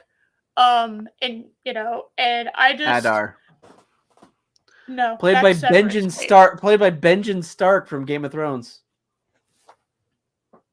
That's Severus Snape. I don't know what you're talking about. Slightly burned Severus. He's slightly crispy Snape. No, my headcanon is Benjen was gone for so long in Game of Thrones because he was doing this bullshit.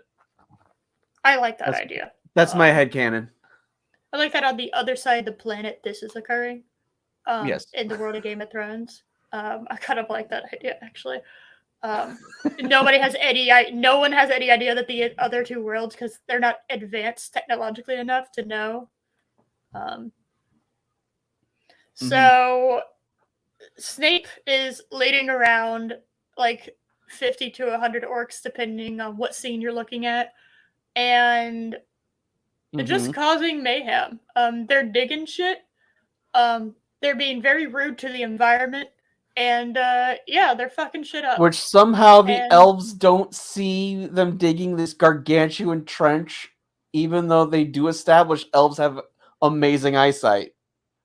Yeah, I've seen that island that you just now saw for like an hour and a half now. Don't even worry about it. It's like, oh, interesting.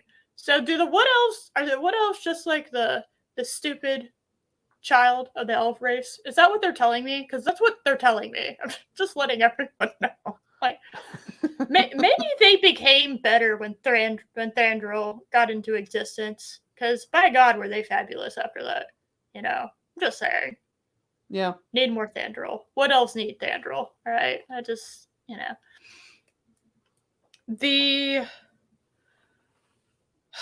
so Celeborn, this is our first.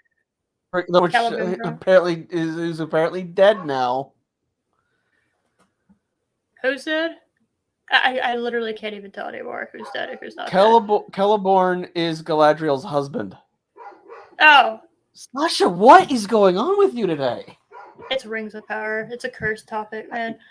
I guess so. So let's see. So this is like our first like major intersection into like another plot line that's happening. Yes, because the elves are digging, or the orcs are digging this gargantuan trench, and they take over the watchtower that the elves were watching off screen. Oh, you see it one time. You see it. No. We see the watchtower with the elves, and then the next time we see them, they're captured working on the trench. Yeah. So they were captured off screen. Yeah, so you didn't even know, and I actually had to like figure out myself that those were the same elves that he was working with, because you see them like twice. You see the elves in the watchtower like one time, and I didn't even know that's. They really didn't tell me that much about it being that's their post, and I was kind of sitting there just like, I don't know, I would have built like a whole fucking like thing up here, you know what I mean? Like, but we find out later that watchtower is so fucking dangerous. It is unstable as all hell. We'll get to that. Okay? We'll get to that. But we got it. So, we have super racist townspeople who are very annoyed that their ancestors were allied with Morgoth, and they're still being treated like they are allied with Morgoth. And I gotta tell you something. I can't blame them necessarily for being mad that after like hundreds of years, they are still being treated like they did the thing that their ancestors did. You're just encouraging them to ally with Morgoth because you're kind of just, if 5 generations have gone by and they haven't done anything, you don't need to stick around. I don't know why you've been here for like centuries. You can leave now, right? Yeah. Also, these townspeople are like, this is like the poorest village I've ever seen. Okay? None of them look like they even have heard what the word bath means. Okay? They have no idea what hygiene is. They have literally not a single idea.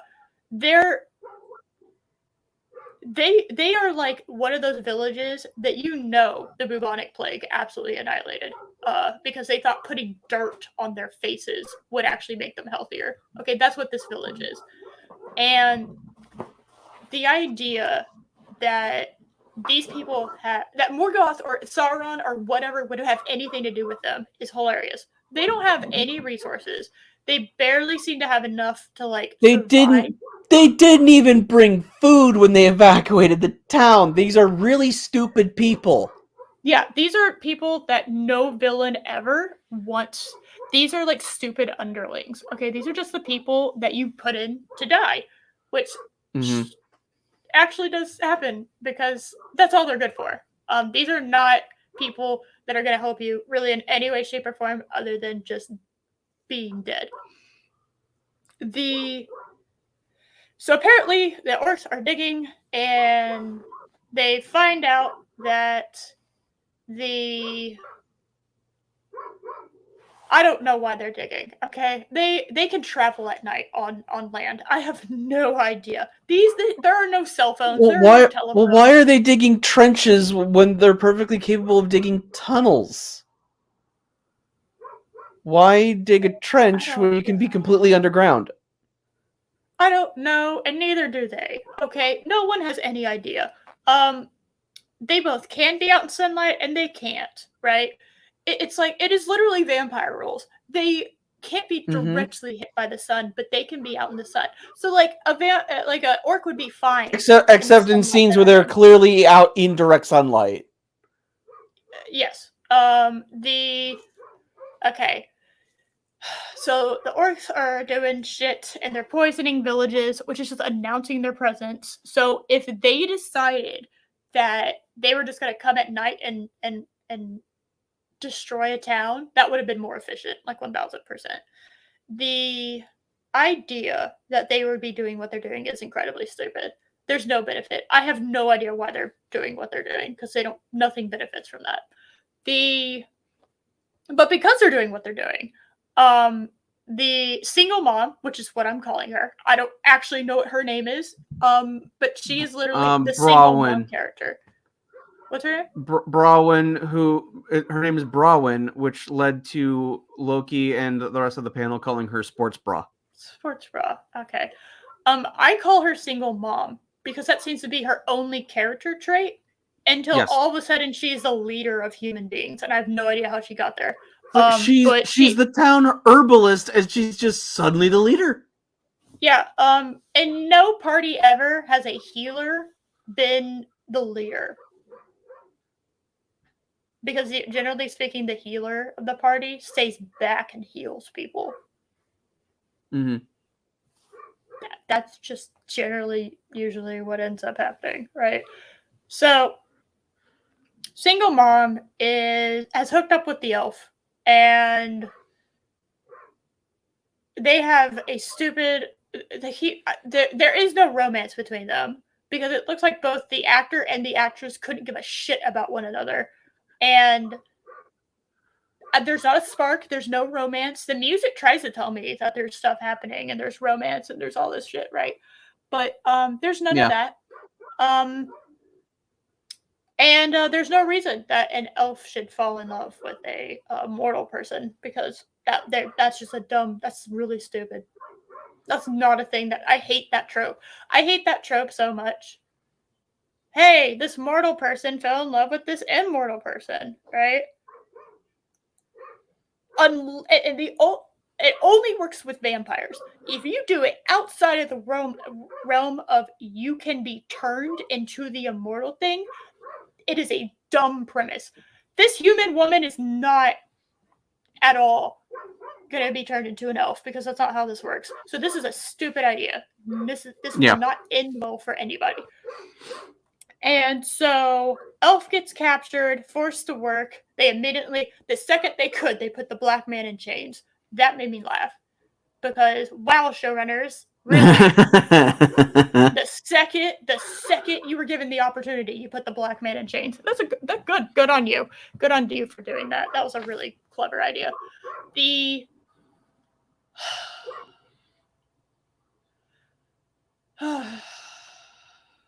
healer, I don't really know what her relationship is with the rest of the villagers, except fuck them, it seems to be her relationship. She kind of like abandons them at like first chance, it seems. Because she both seems to abandon them and then also like is the leader of them at the same time. I don't know how that happens. But they decide that they are going to try to avoid the orcs tunneling underneath them to surprise, ambush. and they somehow end up at the watchtower. How far away is the watchtower? I don't know.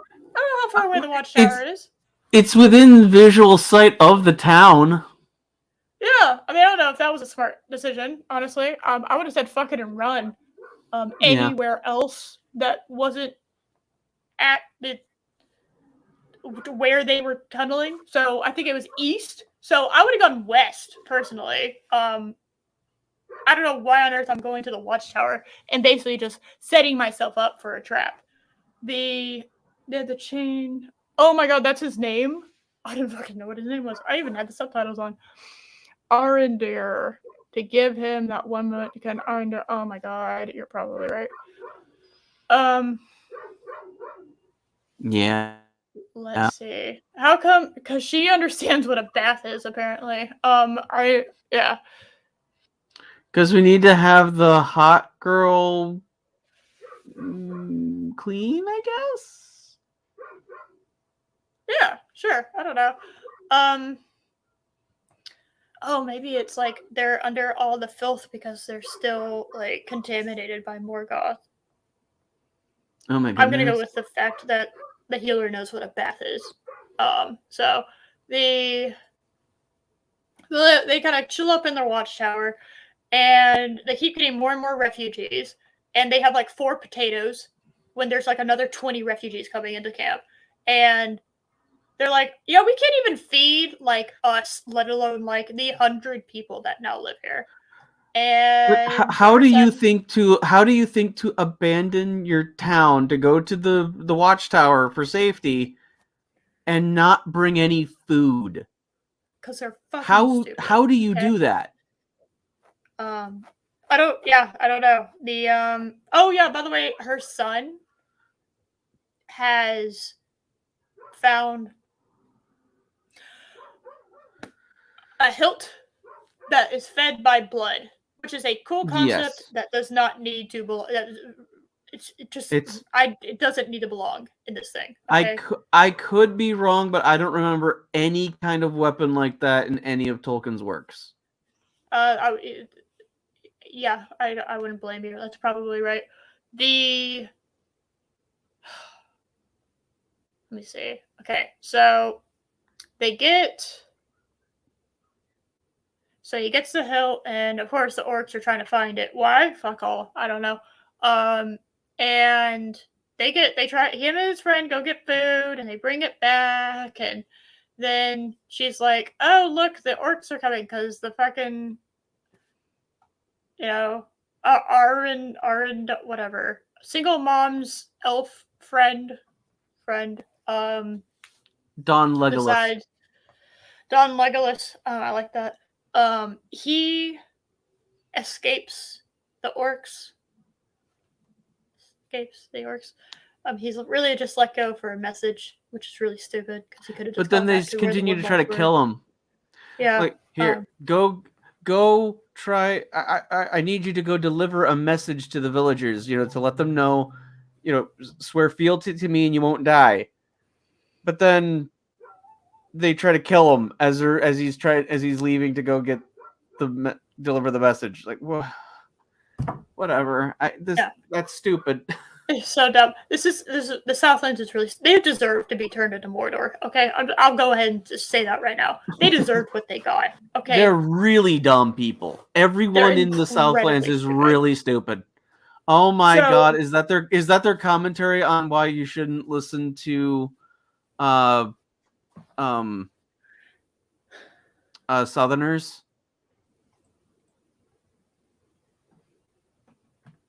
Maybe.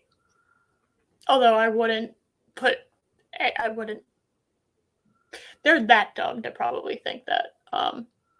The Southlands, for the fun part, is not the southmost area in Middle-earth. So they just happen to be south of the Northlands.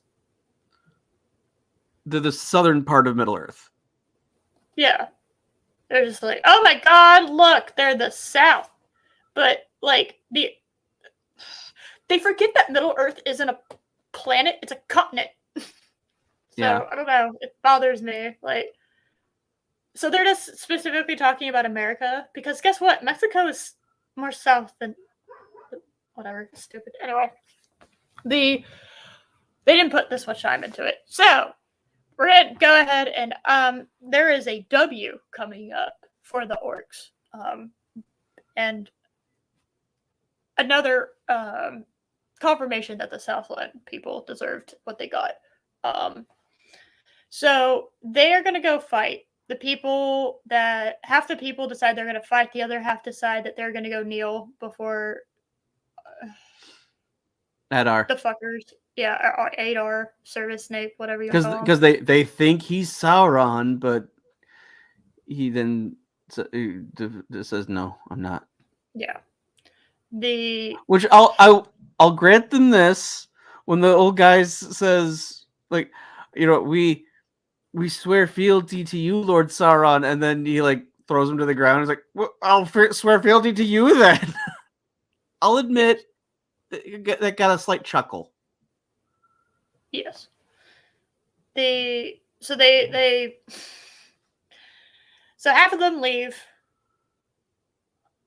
to go die, I guess, and the other half decide that they're going to stay. The Watchtower is invaded by the orcs that night, and the Watchtower somehow is destroyed by a single arrow with fire. Because apparently when they were putting the Watchtower together, they didn't use anything to bind the rocks together. And the only thing that was keeping the Watchtower up was these metal outer pieces that looked like they could fall off at any moment. Because literally, the breakage of a single rope takes down the entire Watchtower. And so they're like, it's very, very. OSHA would have a field day there. You have to go watch the scene in order to understand how stupid it is. Because I can't describe it with words. So. Oh, I mean, my God, so we have the sequence where they're marching up this extremely narrow bridge to get to the Watchtower. Collapse the bridge. Collapse the bridge. Yeah, I didn't even know that there was a bridge until I got like an aerial shot. And I realized that they decided to collapse the Watchtower instead of the bridge. Yeah.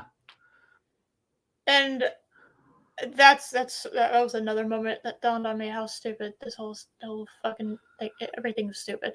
And then not only that, Adar is just walking, leading the charge to the door. They clearly demonstrate that Dom Legolas has pinpoint accuracy. Shoot him. As an elf should. Yeah. He's right there. Just shoot him. He's right there, and their leader is gone. That's why you don't have your leader leading the siege where all the first people die. Yeah, leaders are generally not in the first wave unless there's some insane. There has to be like a reason why, right? Yeah. Desperation is a reason, but the orcs had every upper hand at that point, so there's no reason for it. Let's see. But if they collapsed the bridge, then the people would have had the better position. Like, you don't leave a stone stronghold to go to a abandoned thatched village. That is idiotic. Yeah. Especially when your plan after that is fire. Fire is your main plan. Existence of fire.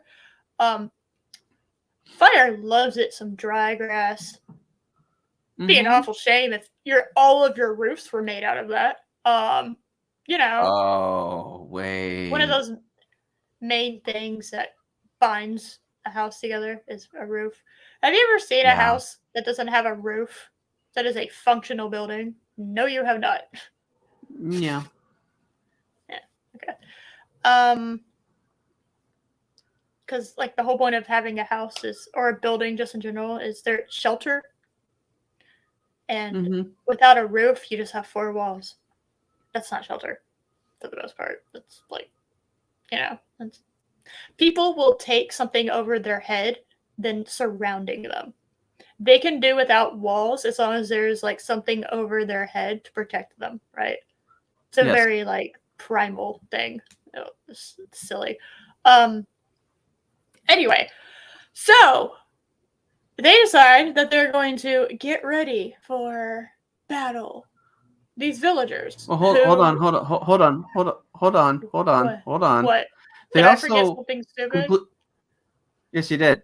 They also, their plan is to just let all the orcs into the keep. They just let them in. The door's open and everything. Like, you're not even like trying to keep up the appearance that they've abandoned the place.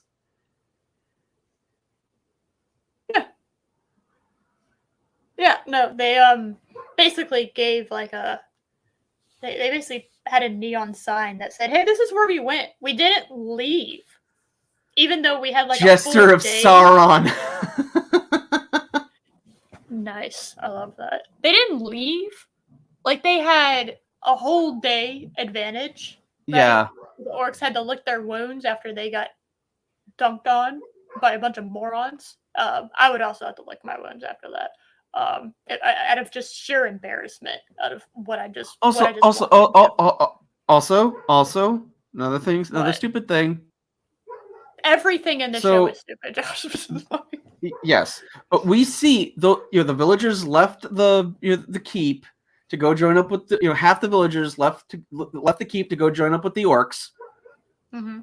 And we see they are in the village that the villagers were originally at the beginning. Mm-hmm. Then the orcs march to the tower. The villagers in the tower go back to the village. How did they pass each other without coming across one another? They didn't. They just vanished. They used teleportation spells. Oh. Yeah. It's one of those like super ultra rare items, that it's like has like a 0.1% drop rate. Oh, okay. Yeah. That's what happened. Or they could have just if they decided that they didn't have enough resources, which is a fair point, since they didn't bring any food. Why not collapse the bridge? Why not just collapse the bridge to really slow the orcs down, and then leave the keep and keep going like away from the orcs, so that way the orcs would have to climb this whole mountain to get there.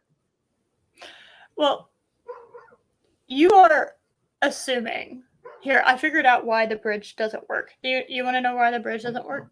Why? Because these people forgot to bring food. Do you really think that they brought something that would explode? Oh. Yeah.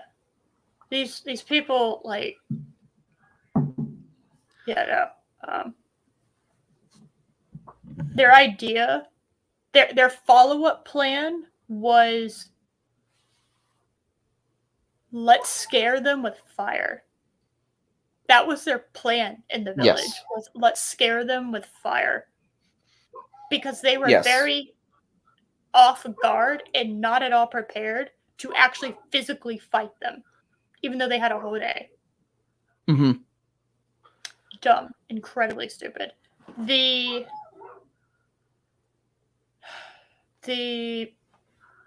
Sorry, there's so much I'm trying to like process while I'm trying to tell y'all, because it's like I have to like acknowledge what happened and then I have to like describe it to y'all. It's really dumb. It's really dumb. It's hard to do that when it's this stupid. So they decide they're going to protect the village via fire and then, I guess, fighting, right? Instead of just retreating like anybody else would have ever, right? Superior. Well, that's okay numbers, because they have a little stone bridge and they block it off with like fire carts. They have one elf. and they think that's gonna fucking figure out shit. And also the bridge, the little bridge into town, it's like going over a river that you could easily just hop across. It's like it. Have you ever seen Robin Hood Men in Tights by Mel Brooks? The scene where Dave Chappelle is it's the scene where Dave Chappelle is like, I'm on the East Bank, I'm on the West Bank, as he's hopping over this tiny little stream. Yeah. It's like that's how big the river is. It's very small. It's not blocking even a river, blocking off this one tiny bridge is not going to do anything. My faucet in my bathroom right now has more water going through it when I turn it on at full power than this fucking stream does. Okay, like that. It's not. It's like an accidental like runoff trickle. It's not really anything. Yeah, so they're gonna scare them with fire, and guess what, guys? It doesn't fucking work. They have one elf and like a dozen people, and it doesn't fucking work. When they're hold on, hold on, because they initially defeat the first wave and then realize it was our own people. I didn't get to that. What? I was building up to that. You fucking ruined it. How dare you? God damn it, Josh. I'm handing I'm handing a W to Snape. Okay? Because that was some of the funniest shit I've ever seen. I laughed out loud when I saw what they were doing, because that was like the most obvious tactical thing to do. It's dark. Humans can't generally see good in the dark, and they're going to be so panicked and freaked out, and adrenaline's going to be going through their veins, that they're not going to fucking realize if we just put a bunch of helmets on these fucks and armor that they're fighting humans.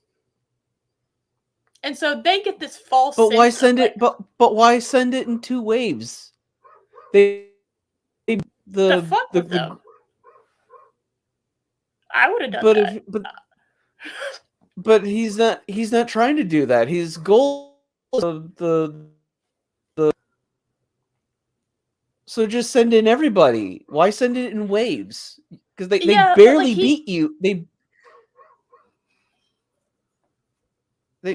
barely won with the group of the group of their villagers. So if he sent in his full forces, it would have been over in a second. So I thought Orc Lives Matter, Adar. Be better.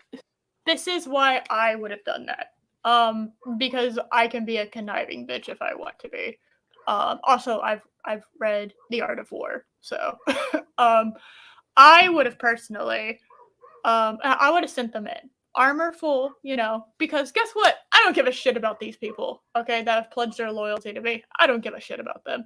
So why would I send in the people that I actually care about, who I call my brothers, sisters, and my family, if I've all of a sudden like gained like 20 to 50, depending on what shots you're looking at, new recruits that I could kill at any moment and are just going to do whatever I want.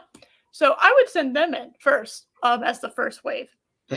So they think they're going to throw everything at me because they're desperate as shit, right? They're going to throw everything they have at this first wave. They're going to exhaust their resources because, let's be honest, they have no resources for the most part. My enemy decided to set up in a abandoned village, and that doesn't have anything. They don't have swords, really. They really have nothing. The most advanced things they had there were the 3 wood elves, okay, and the watchtower that is gone now. That's the most advanced technology they got. They ain't got shit.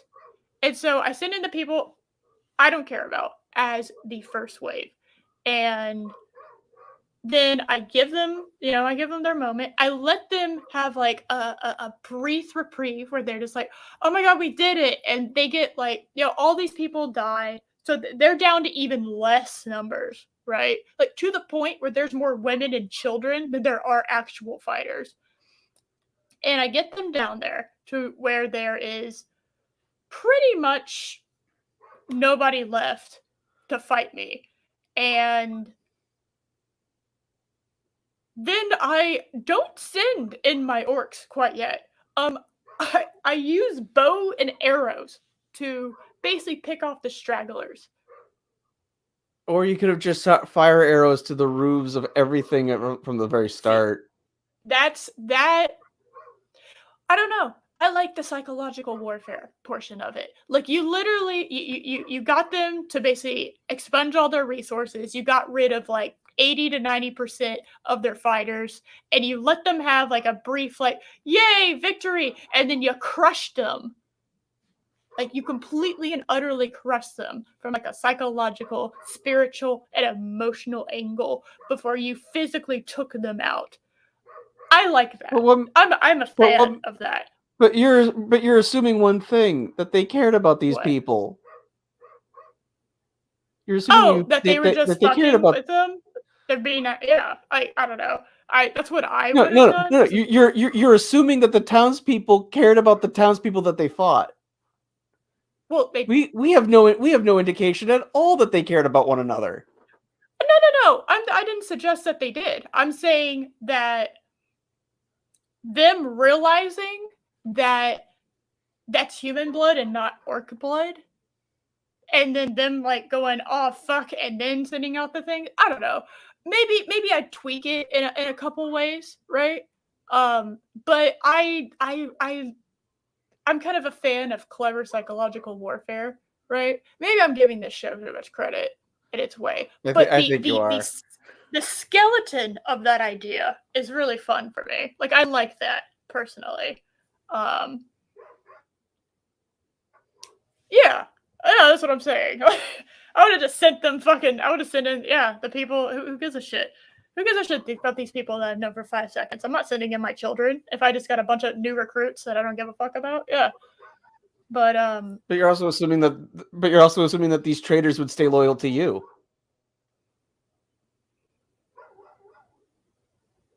I think they were driven by fear. That's why they came in there. These traders would have, I mean, I don't know. It's a very big leap of logic to be like, here, please don't kill us. Okay, go kill your own family now. That's a huge leap. But they abandoned them before, when they knew that it was gonna, like, I don't know. Yeah, that one dude, the leader dude that killed his own son, nobody stopped him. I guess they kind of just... Yeah. I'm going to give the show one little dot of a point. It's not even a point. It's like 0.1% of a point. It's like 0.1. There we go. That's a 0.1 point because I liked that idea. And then they fucking ruined it. So that's why it only gets 0.1. Okay? They ruined it. That's fair. Because then they didn't do what was the obvious immediate thing after that, which is what you said. Set fire to all the roofs and then block in the fucking door behind. That hilt is going to survive whatever the fuck they do to it. Okay? So you can set fire to everything. And what I would do is I would block the people in and set fire to it. Like Daenerys style. All right, hold on. Because Adar and the orcs don't know that the hilt is in that building. They don't know. They just know it's somewhere in the town. They don't know where exactly it is. No, I know. I'm just saying that you can kill off all those people and then look for the thing. You know what I mean? Then you don't have to deal with them. Why would you? Why would you bother? But they also had.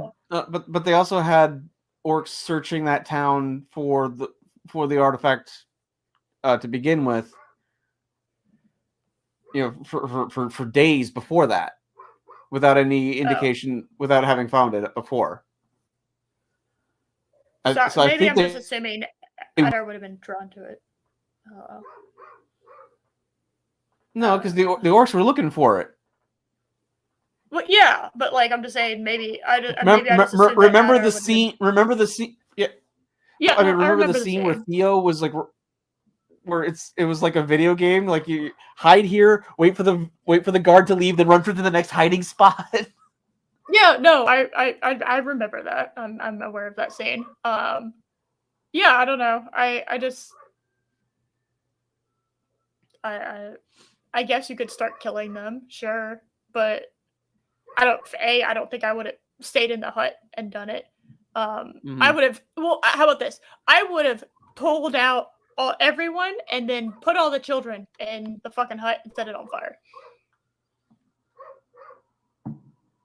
The guy's a bad guy because they're not gonna fuck around with you at that point, right? That's true. You just whatever. Why would I? Or you kind of line up the kids and you're just like, all right, so if one of you doesn't tell me where this shit is, I'm gonna count to 10 and I'm Can gonna they shoot do a it kid, after they kill Theo? Can they crack after? Great. No, I would have Theo as like, the first one on the chopping block. And then I would have the elf have to do it. That's what I would do personally. Or maybe like the second or third. Maybe have a few of them. Just you really want to pump up your villains. You don't want to make your villains look like soft boys. Oh my god, they're so you don't want that. You if you want a villain that's very villainous, you want to not make them look that sympathetic. I think sympathetic villains is a really stupid name anyway. I've recently thought of it as more of empathetic villains. Like, okay, I get what you're doing. But that's bullshit. It's kind of what I mean them to be. Let's see.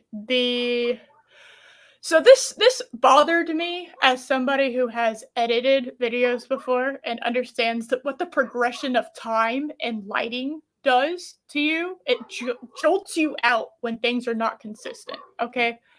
And lighting not being consistent and atmosphere and all of that not being consistent is really annoying. So I told you all of that because guess who fucking decides that they're going to save the day? Gladriel comes in. Hold up. Because we also need to mention Adar getting the hilt by knowing that he needs to have a fake because he somehow knows them even though they're not. I mean, I don't know. I think I would immediately swap it out, just in case, just to fuck with them. You know what I mean? But I'm also big into psychological warfare. I like the idea. He didn't know that he didn't know anyone else was coming. He didn't know the Numenorians were coming. So why did he need a fake? That's true. Well, I mean, couldn't he have done that during the fighting? I don't know. Oh, am I cutting out? Oh, yeah, a little bit, but I mean, I could understand you for the most part. Just a smidgen. The Windows wants to do an update. Thank you guys. Let's see. So what I was talking about inconsistent lighting is it's pitch black outside, by the way. Yes. Now, in my realm of existence, the nighttime lasts for quite a few hours. At the beginning of this battle, they may have been an hour in from twilight. And I'm going to be really generous. It was pitch black. Okay. It was pitch black at the beginning. It was pitch black, even though the orcs very obviously would have hit the second the sun went down. Right? Mm-hmm. I don't know. I would have done that. Right? But making your opponent wait is also a good plan. But I don't know. I think they did it wrong. I'm not quite sure when they hit, but it feels like they did it incorrectly when they did that.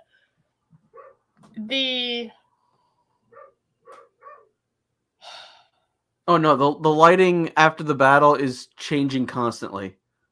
Yes. So that's what I mean about consistent lighting being very very important.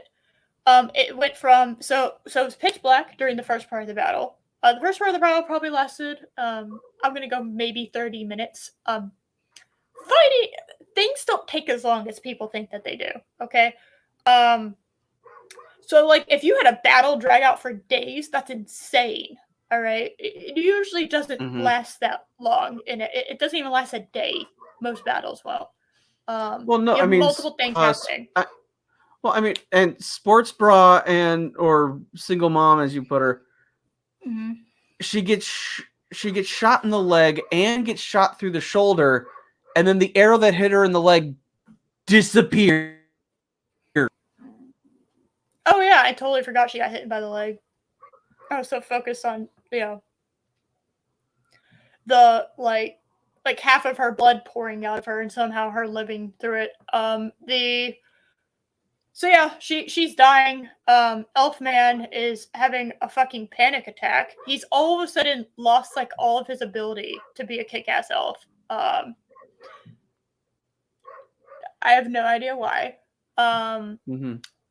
But it's pitch black outside. It's probably been maybe 2 or 3 hours since the sun went down. And all of a sudden, we cut to horses galloping at first light. And it is so jarring that you're like, because they wanted the Gandalf moment of look to the east. I know. I'm aware that that's what they wanted. That's not what happened because A, they didn't wait long enough or have the sun positioned enough that it hit them properly. Or have the message of that Gandalf told them of look to the east, so it was a moment of hope when it came true. Yes. Yeah. So we had it's cutting at like first light. You can see them. That's how fucking light it is outside. Yes. All right. It's dawn. Yeah. Like the sun's been up for like 15 to 20 minutes. All right. But somehow the village, it's still pitch black. And then they go back to the first dawn. And then all of a sudden there's some kind of there's a bit of light outside and it cuts back and the sun has drastically come up. We're talking it's like fucking 8 a.m. in the morning. Okay. It's gone from 6:30 to 8 a.m. in a matter of seconds. Oh, I mean, when Adar picks up the sword hilt in the building, you can tell from the outside lighting, it's still pitch black out there. Yes. And then when he comes out with the artifact, it's now dawn. Like it's what happened? Yeah, and by the time everyone's done, the battle, quote unquote, is done, it's like 9:30 in the morning. And you're just like, so in a matter of minutes, because obviously the orcs, like I said, the orcs vary on their size. There's like 100 of them, and now there's like 10. I don't know how that happened, okay? But yeah, there's like 10 of them now. And then, you'll suddenly have 50 all of a sudden. It's very odd. And, Galadriel's leading the charge, because of course she is. And then Adar decides he's going to go fuck off. And,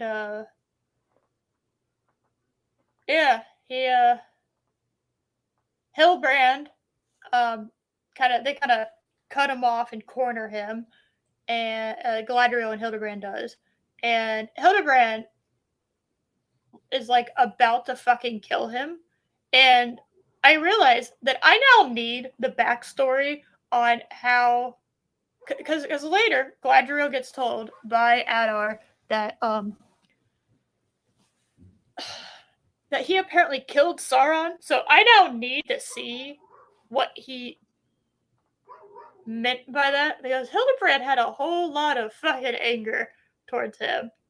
So I kind of super want to know what he did. Yeah. I like the idea that he beat him at poker, personally. That's my current theory.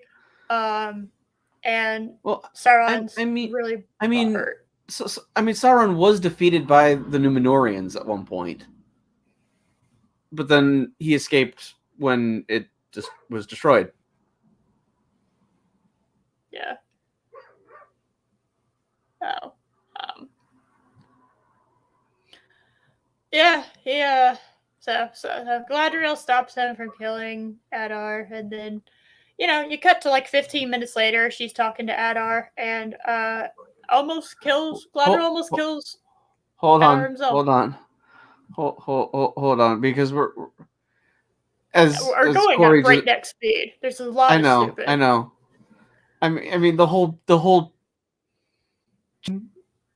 that would have dismounted the riders, not taken out that whole group of orcs. That's not how that would have worked. No, none of the fighting. They have no idea what fighting is. Okay, they have literally no idea what's occurring ever. Like they don't. Yeah. They died from being clotheslined by a chain. Well, it's like in Crisis of the Infinite Earths that nobody watched except for if you watched EFAP. And where they also had a that whole chain bunch of also that chain also magically grows in length. Like it's like you see them riding across the bridge with it, and it's like only like 5 feet long, and then suddenly it's like 20 feet long as they're taking out the orcs. Like, okay, sure, It's that's how that fine. works. Don't worry about it. I mean, it's literally just like, you kick an orc and it explodes, or you kick an orc and they kill you. Like, it just depends, So they win and they're having a big banquet. They're all fucking happy. And I gotta tell you, where in the hell did they put that food?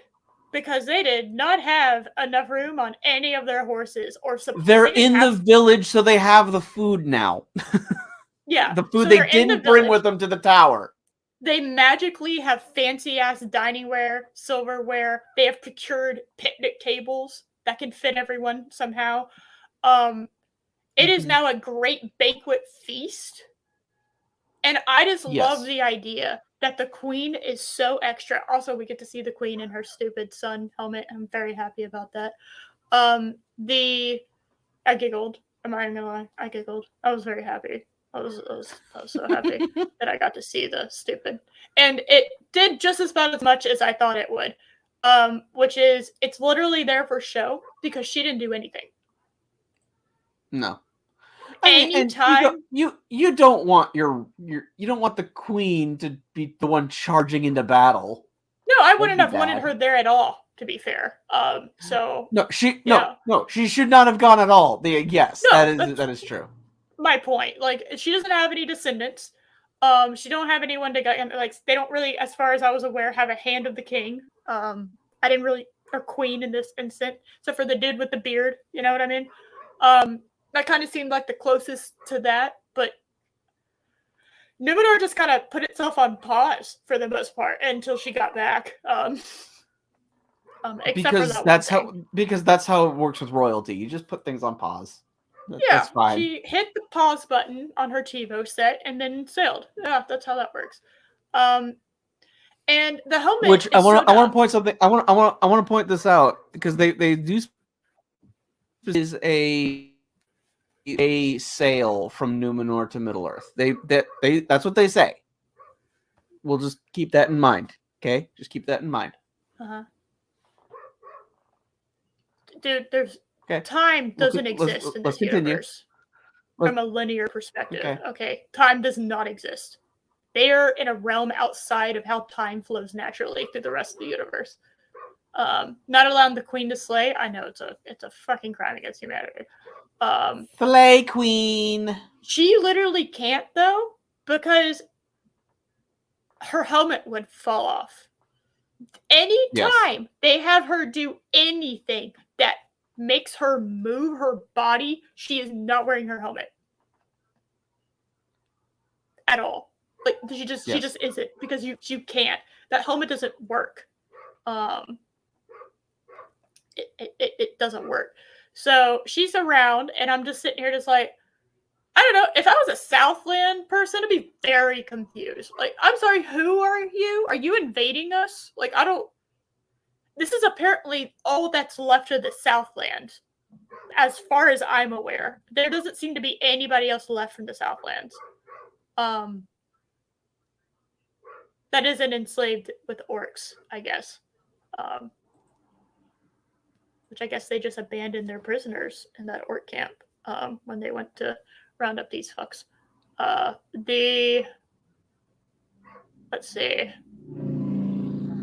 So all of a sudden, they have a moment of, oh shit, where's the hilt? And the hilt is not there anymore. There's a axe instead, because that one fuck that convinced half of the Southland population, as we are aware that exists, to go to Adar, right? That are pretty much all dead now.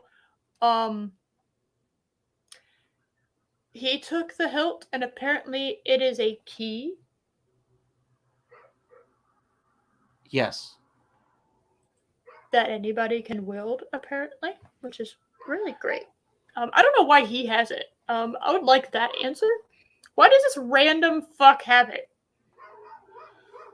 Because Adar gave it to him for the here, go to the tower to do this thing. I'm going to take a fake thing and draw out Galadriel, even though I don't even know that they're charging. Yeah, and you wouldn't, because that's actually what a surprise attack is. So, I also have no idea how they knew that they were in that village. Mm-hmm. Oh, Adar's plan makes no sense. It really does not make any sense. Adar's plans doesn't make any sense. The Southlanders' plans don't make any fucking sense. How the fuck the Numenorians have any idea where these people or who these people are or what side they are? Like, because Halbrand, who left their says, oh, they were marching towards this tower, so they know to charge in that general direction somehow. Yeah, but that was years ago, and if I was smart, I would have bounced. Yeah. But they weren't smart. It's why when they get there, they should have sent some scouts to figure out what's going on. That's what military campaigns do. No, you scout the area first. No, we're not here for competency. By the way, because I totally fucking forgot about this. I was brushing over what Galadriel did in Numenor, and I gotta fucking just state this for the record. She forcibly drags Halbrand along. All right. Yes. He just wanted to be a smith, and then blackmail him to be in the army. Hey, but you're like you're like the dude. But you're the king in this land, even though we'll get to, if she had done the slightest bit of research, she would have known that's not true. Oh. Well, Muriel, the Sun Queen, she knows who he is. She knows his name. She knows all of that. If all of that's fake, then I have literally no fucking idea.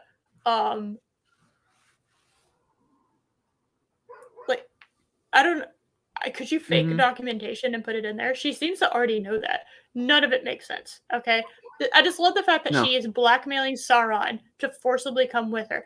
Literally, Sauron would have just been a blacksmith there and just chilled. That seemed to be what he wanted to do. He was just chilling as a blacksmith, just whatever. Well, because Halbrand's not evil, he's just misunderstood. No. I hate this trope. I hate this trope so much. Empathetic villains are fine, but Sauron has never given me a reason to be empathetic with him. Sauron is not. Gollum is an empathetic villain. You can feel bad for Gollum. Sauron is evil. Pure and simple. He's a Lucifer character. What? Because his ancestors were apparently good pals with Morgoth. Apparently, I don't. Doesn't matter. Sauron. Also, so Don Legolas also was at this watchtower for decades, and yes, 50 years, if I remember correctly. I thought they said 80. I thought they said 80 years. Doesn't whatever. Matter, actually. He was at this thing for decades. Mm-hmm. He was at this thing for decades and didn't notice this Sauron mantle thing there. Mm-hmm. Because he uncovers it and it's like, and he has this look of, whoa, I didn't know that was here. You've been there for decades. Yeah. It's so dumb. Everything about this is and dumb. then when Adder goes into the keep, he sees that thing, and that's when he knows, I need to put the sword key thing here. So you didn't know why you were looking for this thing? No. No one has any idea what they're doing. No one has any idea what's happening. It's so stupid. Everyone is dumb. Literally everyone is dumb in this show. There is not a competent person to be found, except for Disa. Disa is a competent person. And I pretty much agree with everything that she's saying. So oh yeah, we we didn't even touch on the whole. Wait, why did the king not want Durin to dig for the mithril? Like that's not really explained at all. We haven't gotten to the Elrond, Celebrimbor, Durin, Disa shit yet. We're still on Galadriel. I know. Galadriel comes in, saves the day. Everything's great. Everything's awesome. Party time. And then this fuck decides to open up the portal to hell, which was underneath a mountain, apparently. Create instant at Mount Doom. Just add water. Yeah. Literally just add water, which apparently someone did a modicum of scientific research. Not really. They did the volcano project that everyone does in their fucking science fair. Okay, and yeah, that's what they did. Water can cause a volcanic explosion, but it has to be pressurized. Since this thing has giant open canals, it doesn't work. Yes. No. So I said a modicum, like they did a little bit, and then they stopped. And then they never ever went back to it. So they so they basically create this thing creates a volcanic explosion. We get one of the funniest scenes in all of the Rings of Power. Yes. Which is there is a hurtling firestorm that is so intense it is creating a thunderstorm on top of it being a firestorm. Yes, the lava flow has its own lightning. That's amazing. I love it. The intensity of this volcanic blast, which, by the way, is volcanic explosions are insane. Anyone who knows anything about Mount St. Helens, it's insane. Or how about Mount Vesuvius in Pompeii? Oh my god, I got such fucking Pompeii flashbacks when I was watching it. Like, that was so funny. So it's about to fucking. This thing is traveling at like, I don't know, 500 miles an hour, right? It had an aftershock after it like initially exploded that knocked people over. Okay, this is like 2012 movie Yellowstone, right? And it erupts with such force.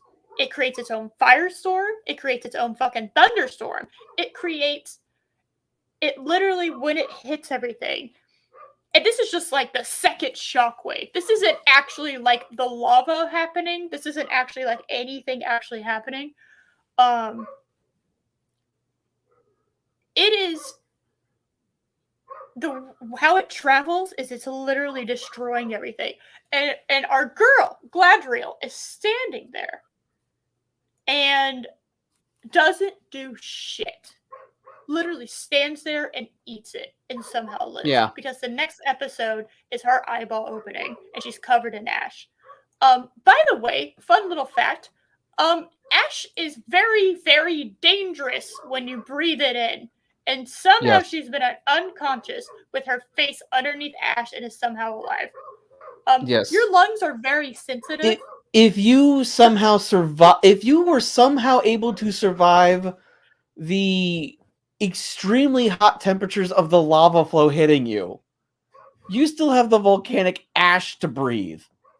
Dude, that You're wasn't dead. the lava flow. That wasn't even the lava flow. We haven't even gotten to the lava flow yet. That was literally just the second aftershock of the fucking thing exploding, right? Because the first aftershock was when it popped off, right? Initially, and then it had like a secondary, more violent eruption as it erupted, and that is what the wave was. That wasn't lava flow. This was such a violent eruption of insane degrees. Yeah. That it created literally like a blanket of ash that was a few inches deep and knocks people over with how powerful it is. This is insane. Thank you, Chris. Forget dangerous. The ash from that explosion is...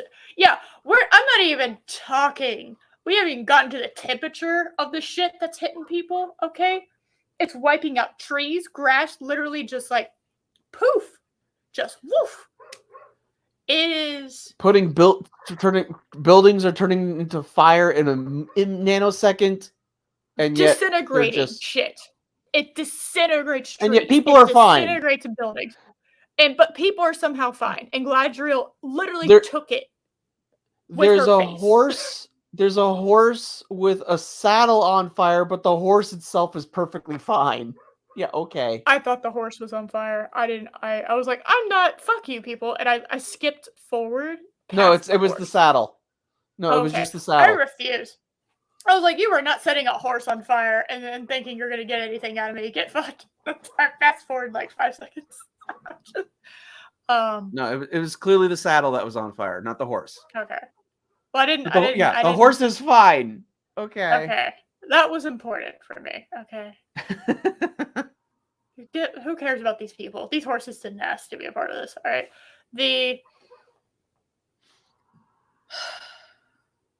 Somehow, almost everyone survives.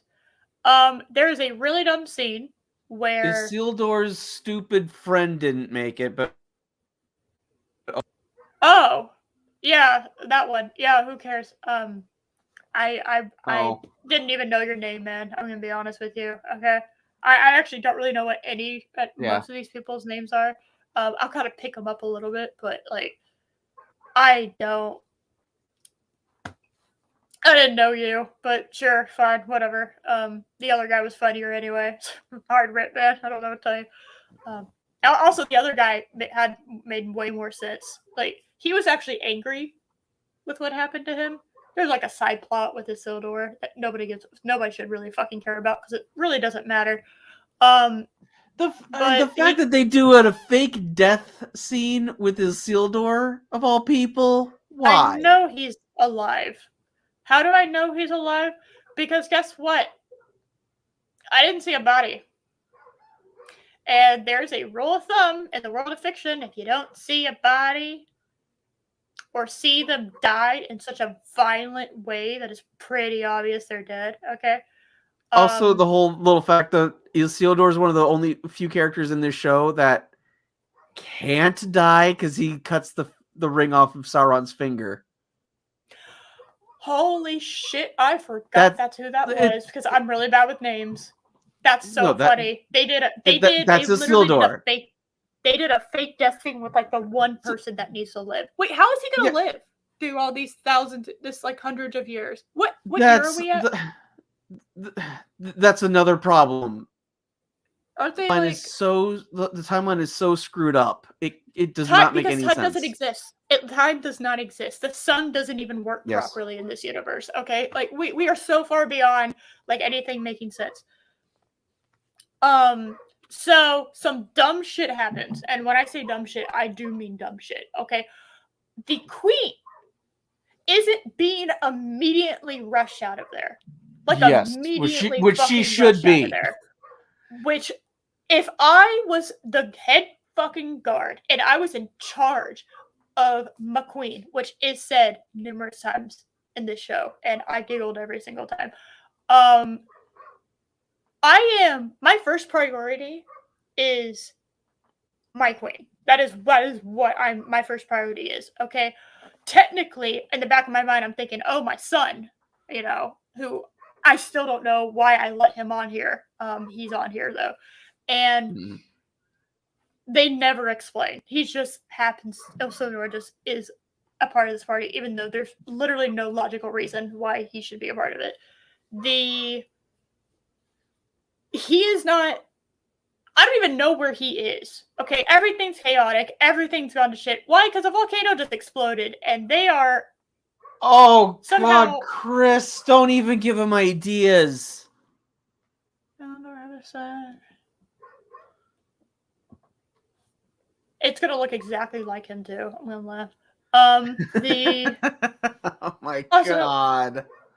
She's not getting married, okay? Galadriel brings up the fact that she's married at some point, literally talks about it for 5 seconds, and then bounces, never to return again. All right? That happened last episode. We're on episode, like, 7, I think, at this point. Hold on, because I have something to say about that whole thing. Okay. So, Galadriel brings up that she met Celeborn while she was dancing and singing in the fields, right? The Sound of Music. She's Julie Andrews. Confirmed. It's a fairly romantic little story. It's not hers. That is Luthien, and that's how Luthien met Beren. Luthien was dancing in the fields and met Beren. And they fell in love. This is based on how J.R.R. Tolkien met his actual wife, Edith. He put that story in there. That's kind of cute. It is cute. It is cute. And again, that's how he... Yep, people are picking up on it. Yes, Beren met Luthien. I don't know. That was Tolkien and his wife. He put how they met into the... Galadriel doing that with Celeborn is wrong. It just feels wrong because I don't see her dancing either. Well, and because that was a sweet little thing between them. When Edith Tolkien died, J.R.R. Tolkien put Luthien on her tombstone. And then when he died, his son put Beren on his tombstone, so that way it was Beren and Luthien forever, on their graves. That's cute. That's how much that story meant to them. I love that. They cosplayed until even in death they're cosplaying. I love it. That's dedication. I'm a fan of that. So I wanted to just mention that. All right, because I don't even know who those people are, but I like the idea of him. I mean, that's a great story, I do like that in-universe characters were kind of just like, you danced. You were happy at one point, like filled with bliss and joy, and not a total bitch. Yeah, that's not how Galadriel met Celeborn. That is how Luthien met Beren. That's so different funny. characters. I just brushed by that because I was so appalled that they actually had the gall to try to convince me that Galadriel married, which no, she did not. Okay, I know she actually does. Sauron met Sauron. Just killed my brother and my husband. Oh, this is the first time you've mentioned him this entire time. Oh, she killed. I was so busy, like, trying to figure out what kind of guy would, how on earth she would marry someone. Like, she's just so bitter and insufferable. I can't imagine guys out there wanting to spend eternity with her. I really can't. I just don't. And the male elves I have been introduced to don't really seem to stand her. Elrond just seems to put up with her ass, for some reason. Everyone else is just kind of like, okay, like, you're annoying, but whatever. I just don't understand, like, how she could have gotten married. That makes no sense to me. It was very bizarre for me. It makes even less sense and actually seems really, really rude what they actually ended up, what the thing behind that was. So, damn. But I kind of just pass over that because really the show does too. You would have no idea if you cut that scene out. You would have no idea she was married. No, you wouldn't. She never mentions him again. Never mentioned him before. Doesn't fucking matter. And again, we know Celeborn's alive. He has to be. Yeah, because he's in Lord of the Rings. Yes.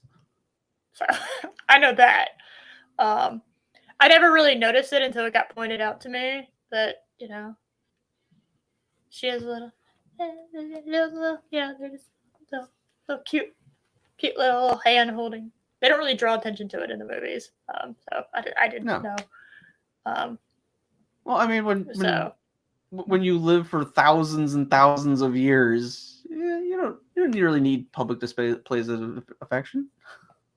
Yeah. I haven't read any of the books, right?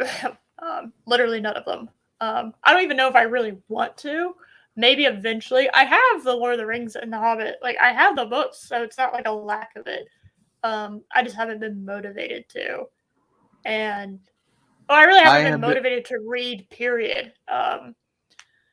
I have been rereading Fellowship of the Ring to get this show out of my mind. I've been using actual Lord of the Rings as a palate cleanser. I use Sharknado as a palate cleanser. That's fair. It's almost on the level of Tolkien. Yeah, it's really funny. So it is. Then they become self-aware. When they become self-aware, it just gets better. It's pretty amazing. One of the few things that now I haven't seen 5 and 6, but I saw 1 through 4. So it's very exciting stuff. Let's see. So she takes Theo. They do this whole bizarre, stupid thing with they have the orcs here and they don't see him and they go on. No issue. Audiobooks. I don't know if I could do audiobooks. I understand y'all are trying to encourage me to read a book. Okay, I get it, and I thank you for that. Just realize that you telling me to, and you giving me all these. I'm very aware that there are multiple ways I can. I'm just telling you that I don't want to at the moment. So I. It's not that I don't have the ability or the knowledge on how I can, or like that I don't have the ability to get the, I know, I just not at the moment. So plus I promised myself that I wouldn't pick up another book until I finish reading The Stand, the uncut version, which, by the way, I haven't gotten to Boulder yet, and I'm halfway through the stupid book, and I've been trying to read this book for like 2 years now. So maybe I should take some more time out of my life and read a book. I don't know. Anyway, Eris ain't reading. Thank you, Josh. You're welcome. Thank and you. Actually. Oh, is anti-reading. No, I actually used to love reading. But then the internet really took off, like, as a thing, and, Mm-hmm. Wait. Bless you. Yes, thank you. I tried to I tried to avoid getting all of that, but I leaned into my microphone when I was trying to go off camera, so I'm sorry about that. Thank you, Chris. Would the captain reread Harry Potter? No, I would not reread Harry Potter. Why? That is staying in nostalgia land, and I'm not rereading it. Wait until I have a baby. For what? Reading? Or not having time? Anyway, I think he means for not having time. Oh, yeah. That would be a few years away, if at the very earliest, if that happened. So, Because baby be expensive and everything is expensive, even more so right now. So, yeah. let me see. Galadriel. Let's see. So she gets hit by a thing. Theo and her are doing a thing. But before that, before Theo and her go do her own thing, a stupid scene happens, which I rewatched like 4 times because I have no idea how this occurred. I think Isidore, whatever his name is, he's like trapped under something, and they like try to save him, but like the roof is on fire because of course it is. Finally, Mount Doom decided to set the roof on fire. It got done eventually, and like I said, when the roof got on fire, literally everything else is fucked. Except for people. Yeah, people, it doesn't fucking matter. But Muriel, decides that she is going to stand right underneath. She's a strong, independent woman. She decides that she's the one that needs to save this fuck. And so she gets blinded by ash falling into her eyes. Something. Yeah, I guess ash, falling into her eyes. That seems to be the only thing that I got. And again, I don't remember if Muriel is blind in the story. I honestly don't remember that, but I know she sees the giant tidal wave that is, that destroys Numenor to higher ground. So I don't know how you see the tidal wave if you're blind.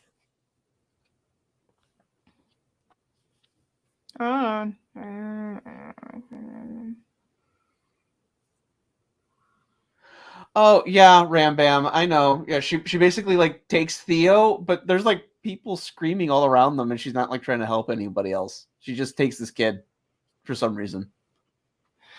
Yeah, I'm reading about her, and it sounds way more interesting because guess what? I talked about the bland personality. Muriel's one of those bland personality people. I've literally no idea who she is as a character, other than just being the queen of Numenor. Everyone's bland. That is all I know about her. All I know about her Kingsguard, the whatever, the guy that found Galadriel and Sauron, is he has a son and is very emotional. That's all I got about him. Okay. The Elendil, yeah. Everyone is bland. They have no really distinguishing personality traits. No. It's like copy and pasted. And they'll say shit, but it's not a personality. I don't know. Okay, so since we're on this, so performances, it's easy to point at the actor, but they are basically a 3-way street. It's the writing, the directing, and the acting all go into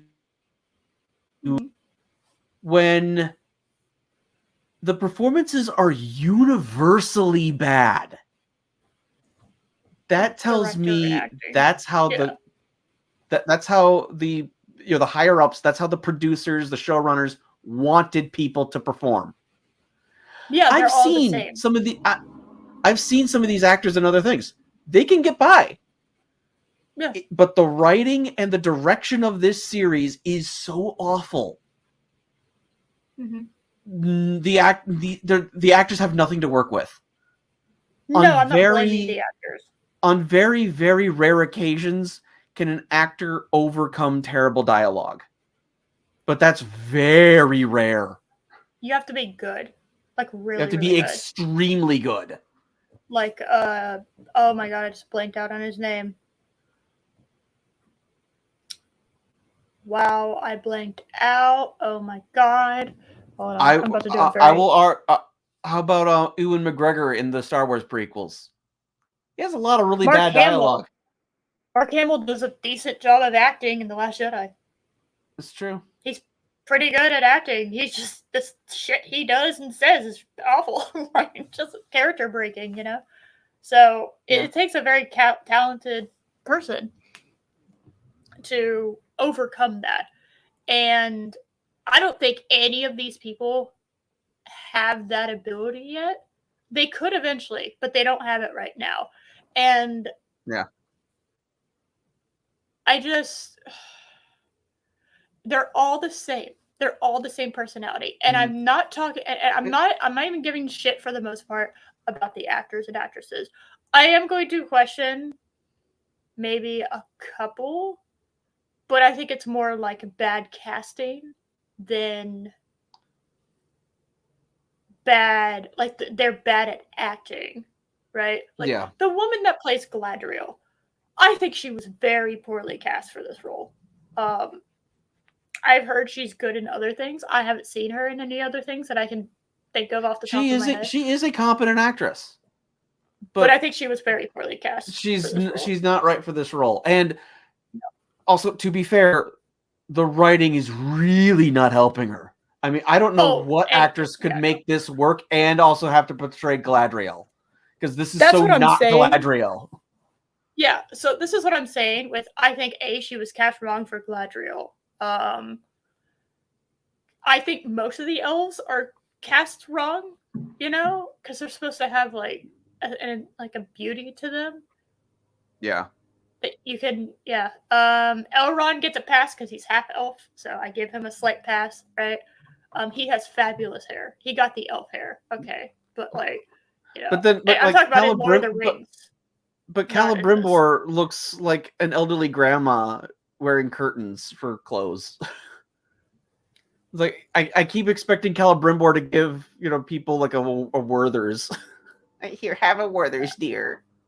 I like really wanted him to have the Shakespearean thing, you know, the little neck thing. Like I really wanted that. I think that would have been perfect. I think he would have been actually better cast as Shakespeare in a movie about Shakespeare. Because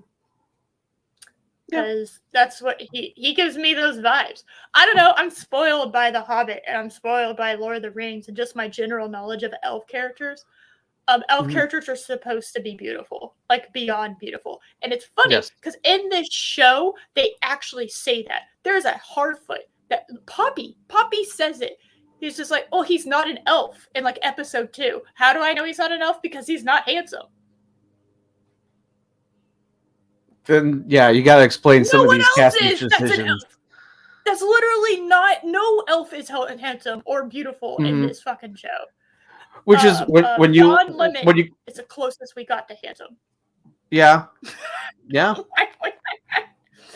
You know, or I mean, because I mean, look, I mean, and look at the Peter Jackson films.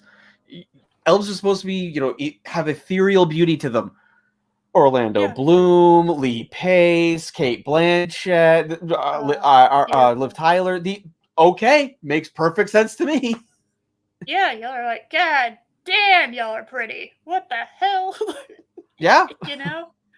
All of you fucks are pretty. And Thranduil is the best. He's so fabulous. I love him. He's a sassy fuck, and I love the little sassy fuck. I just Thranduil, come in, please. Actually, don't. Stay far away from the show. But yeah. You know, at the same time, it's like you need to get your wood elves in shape. They have no idea what they're doing. They got like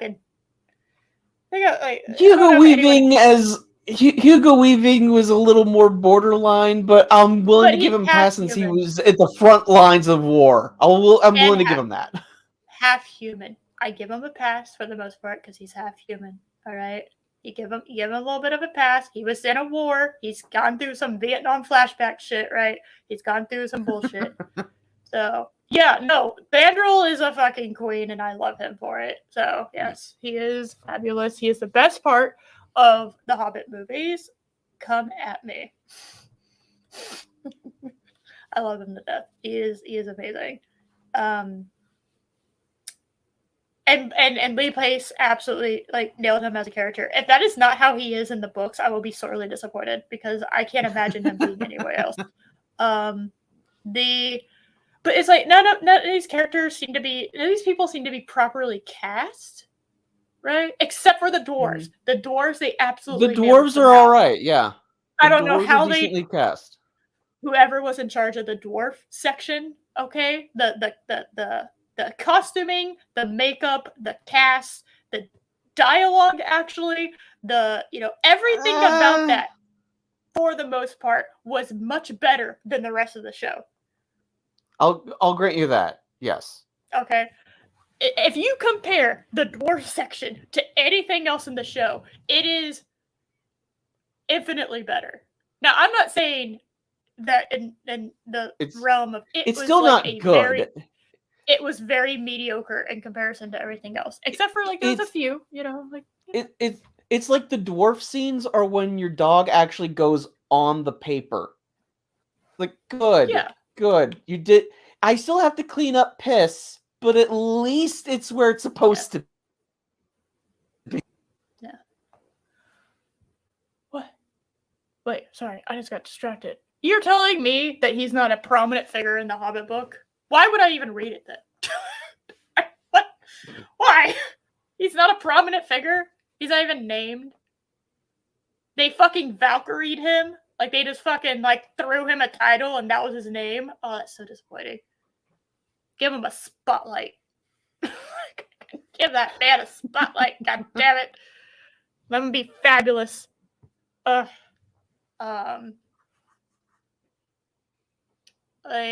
see. I got off track. So somehow everyone knew where to go, and they all end up in the same location. Now the Numenorians because had the new base camp. That was not affected by the lava flow for some reason. Hundreds, not hundreds, but miles and miles and miles and miles, because that fucking thing, that volcano looked like it was the size of my laptop screen from where they were, and they were covered in ash and everything was on fire after the fucking shockwave hit. Okay? Mm-hmm. That's how far away they were away from that giant mountain. You're telling me that somehow the base camp isn't affected? That whole continent isn't fucked? Can we just explain how really dumb it is that Mount Doom has a frickin' origin story? Did we need that? I needed that. Josh. It's not enough that it was just a regular old volcano that got corrupted by Morgoth. It had to be. We had to have a Mount Doom Yeah. Okay. Yeah, we did, Josh. Okay. It would have been cooler if we would have had The Rock come out of Mount Doom, because he was in the Doom movie. That is true. So that would have been better. But yeah, Mount Doom has an origin story now, and somehow the entire continent of Middle Earth wasn't affected. Almost the entire North American continent was affected by Mount St. Helens, by the way, just as an FYI. In fact, I think it kind of was half the world was affected. So Mount Doom was already a volcano. Well, technically speaking. Am I thinking of Pompeii, or am I thinking of Mount St. Helens? And I'm getting those two confused. Mount St. Helens affected a huge area of Washington and Oregon, and some parts of Canada, but it wasn't world shattering. No. I'm talking about the ash fall. The cover. Okay. That's what I'm talking about. Sorry if I didn't explain myself well. I don't remember. I'm old, but I'm not. I wasn't around for Mount St. Helens. Yeah, Pompeii. Well, I know Pompeii did that. Yes, Pompeii did Pompeii was a big one. That was a huge one. Pompeii literally exploded so hard the Romans had to invent a new word. Okay, that's what Pompeii did. And those people, and those poor people were fossilized so quickly. Some of them we have their facial expressions. And I'm gonna be honest, that it's that horrible. Oh yeah, no, Pompeii was fucking intense as hell. Okay, so that's why it's I feel like Mount Doom was on par with Pompeii with how hard it exploded. Okay, So, to me, the idea that their base camp on top of a ridge survived is hilarious. Yes, Ash travels around the Earth. And do you know how I know Ash travels around the Earth?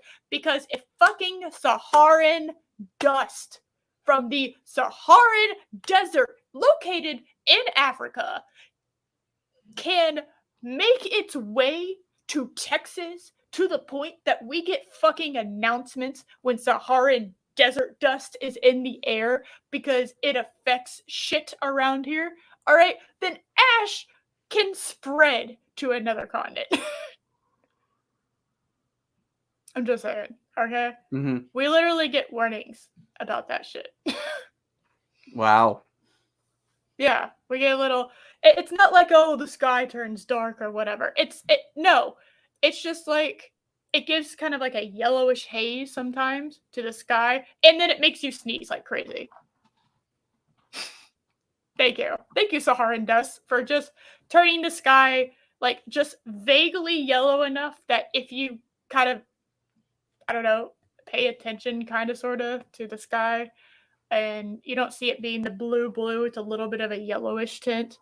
Yeah, it's really stupid. It's so dumb. Like the idea that their base camp is surviving that when I have Saharan dust that I have to deal with on the occasion. So their base camp's not surviving that. This is incredibly dumb. But yeah, the queen's blind now because, yeah, sure, whatever, I guess. Her dad did warn her. Said, hey, if you go to Middle Earth, shit's gonna happen to you. She's like, what? And he said, darkness. And that's what she got. So he wasn't wrong about that. It was like the cleverest thing I think they did in the whole show was that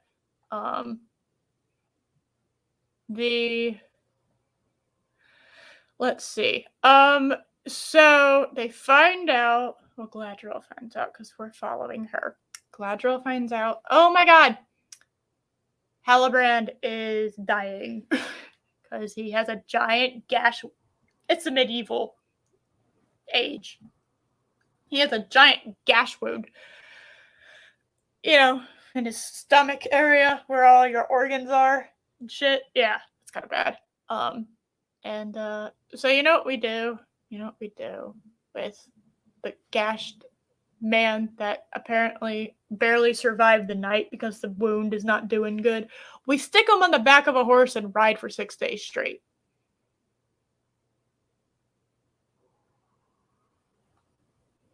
Yep.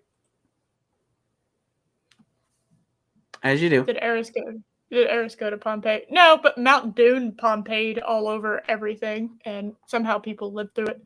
So, yeah. Oh, also don't forget. Muriel and the rest of the Numenorians set sail back to Numenor. Just pack up and bounce. We're done here. Volcano exploded. Bye. And then Galadriel says that it's they rode for 6 days. So on a horse. On a horse, nonstop, which would kill the horses. Keep in mind, horses don't have they don't sense fatigue. They will run until they die. Yeah. So the rider is responsible for the horse's safety. Yeah, like you after can't 3 run a days, horse. That horse is dead. I don't even know if it would it'd probably be more like a day or 2. I think 3 is. I think I'm giving them too much credit with 3. Hours. You need to let the horse rest every couple of hours. I did not take into consideration of them galloping at full speed. You are right. It would be hours. Plus, she's in full armor. Yep, and you got dead weight behind you, literally, attached to your other horse. Again, and so Halbrand has this giant wound on the side that's literally bleeding, and he needs elf medicine. So he's gonna ride a horse the entire way? Yep. Also gets up on the horse by himself. Nobody helps him. Yeah. So don't worry about it. It's fine. So. Yeah, no, because Shadowfax is literally, I know this. He's God. He's the god of the horses. Yes. And yeah, you're right. Yeah, that Loki told me that yesterday. He was like, yeah, Yes. so you can't do that on regular horses, and the only reason it worked with Shadowfax because he's the god of horses, and I'm just like, yeah. well, now Shadowfax is a doubly special case. Teach horses like cars. Yeah, they're. It's not like they're living beings or anything. It's fine. Yeah. Don't worry about it.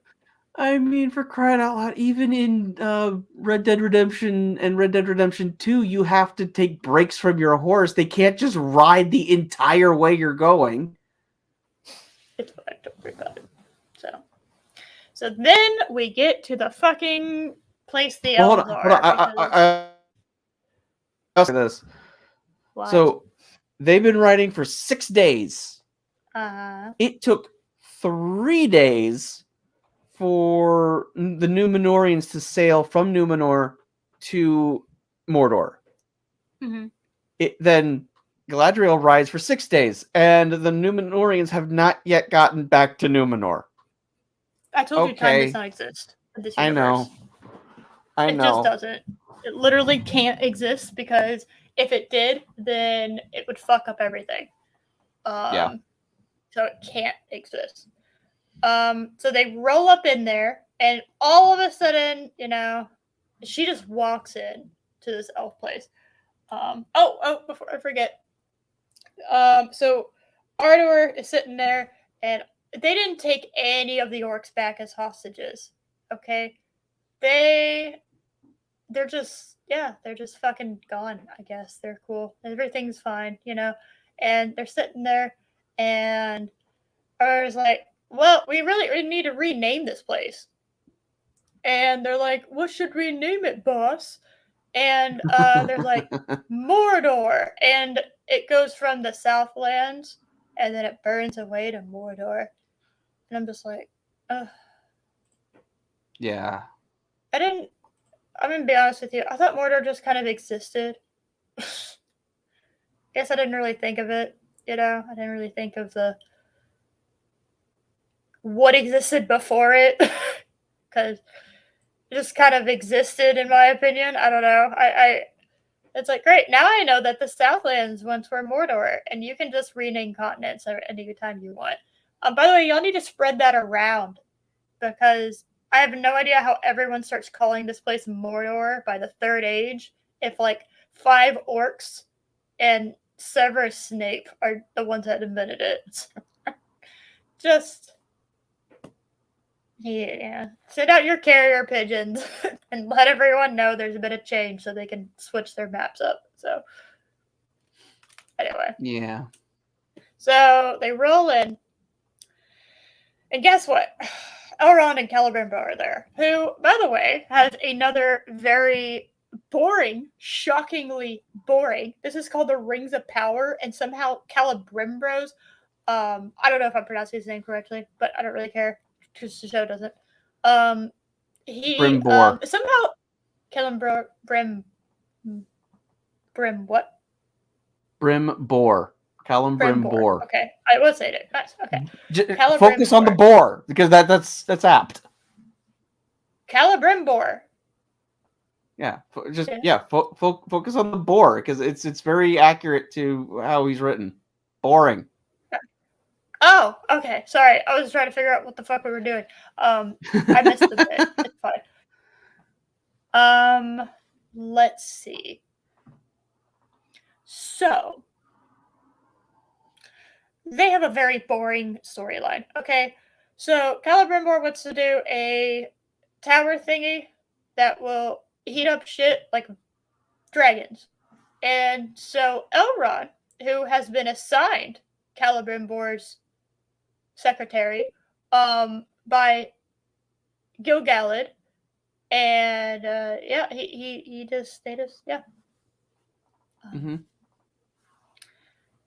So Elrond tries to use his connection with the dwarves, but Prince Durin doesn't give a shit about him because he forgot that elves view the passing of time differently than mortal beings.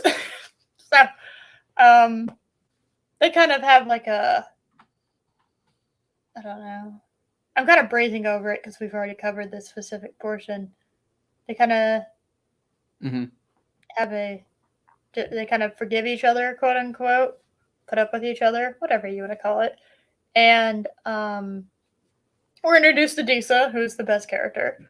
And Elrond recruits the dwarves to help them build this tower because for some odd reason, Celebrimbor wants to complete this in the spring. And they literally can't unless they have external help. So the dwarves get involved. And so they build a tower or they build something. I'm not even sure if they built the tower because I don't remember actually seeing it. But they build something. By God, they do build something. It was the dwarves. Okay. They didn't really explain it much, but yeah, it was that deal with the dwarves went through, so they were building the tower. They don't really focus on it, but they did. I didn't really remember them showing me the tower, really the progress of said tower. So I know they built something, but I'm assuming it's the tower because I really don't actually know. And then, lo and behold, Mithril has been discovered and causes a big fuss. And Mithril doesn't work this way. Which was weird for me because according to the movies that I watched, Mithril just works as being a very strong, very lightweight chainmail that is pretty much impenetrable by the conventional weapons at that time. It also, it's a very rare ore, and it's given its special properties if you mine it a certain way. But this whole nonsense about it having the light of the Valar, no, it doesn't work that way. It's just very shiny. It does not have the light of the Valar in it. Okay. See, that seemed dumb. So I didn't know if it was dumb or if they were just. I didn't know if that was dumb because they explained it poorly, or if it was just dumb because that someone watched The Hobbit, saw the Arkenstone, and was like, let's just put that in Mithril. And yeah, no, Mithril's not like that at all. Mithril, whichever, I guess. It's just a rare ore. That's all. Yeah, that's what I thought it was, and I thought you could just make it into some kick-ass armor that was really lightweight and very, very, very strong. So yes. Thought it was kind of more like adamantium. And you also have to mine it a certain way. Yeah. Which would make sense for like a special ore. So okay. Very confusing about. First of all, I don't even understand how the tree growing sick affects the elves' lifespan and mortality. I don't think the tree affects their lifespan. I was under the impression of it was like an indication of the health of the elves, basically. Oh. Well, they all seemed perfectly fine, even though the tree was dying. I know. They keep saying that they will lose their immortality, and the light of the Valar is fading, which doesn't make any sense because the light of the Valar is in the frickin' sun. But yeah, I have a question. Yeah, more questions about this. Go ahead and talk. I need to gather my thoughts before I ask the question. Okay, so they have they have the gooey cancer leaf, It's just placed next to the mithril, and it's completely cured after that. Yeah, so why can't they just mithril. have the elves just go through like the mine, and that's all they need to do? Well, that, and also just take the mithril back and like scan it on everything. Yeah. And like I don't understand how turning the mithril into rings will reflect the light, and like, but isn't there a finger in the way? I don't understand it at all. I don't understand how it's supposed to work. No. It's all dumb. Everything about that is stupid. Yeah. Also very weird that Elrond's response to finding out that Frodo is wearing, was it Frodo wearing mithril? Yeah, Frodo's wearing mithril. In the Lord of the Rings movie, is not the response I would expect from what we now see as, you know what I mean? Like this setup, the setup that we got in the other movies is that's not the reaction someone would have. Right. If all this other shit happened involving this. But mithril is apparently a very big deal. And it is a big deal in a way. But like the way that they make it a big deal seems very implausible that that would happen. I just don't believe it. Just being like a couple inches away, the mithril completely cures it, which means that they now have a pet rock that they need to pass from elf to elf until all the elves feel better, and then just just scan it on the tree and everything else, and everything should be fine. That's how they describe it. That's how they show it, So but it doesn't work that way. What they show me. So yeah. The rings don't make any fucking sense. I don't know why on earth you made this into something like that. Okay, you can literally, there's a huge plot conflict where they find mithril and they're digging for it because that's what dwarves do.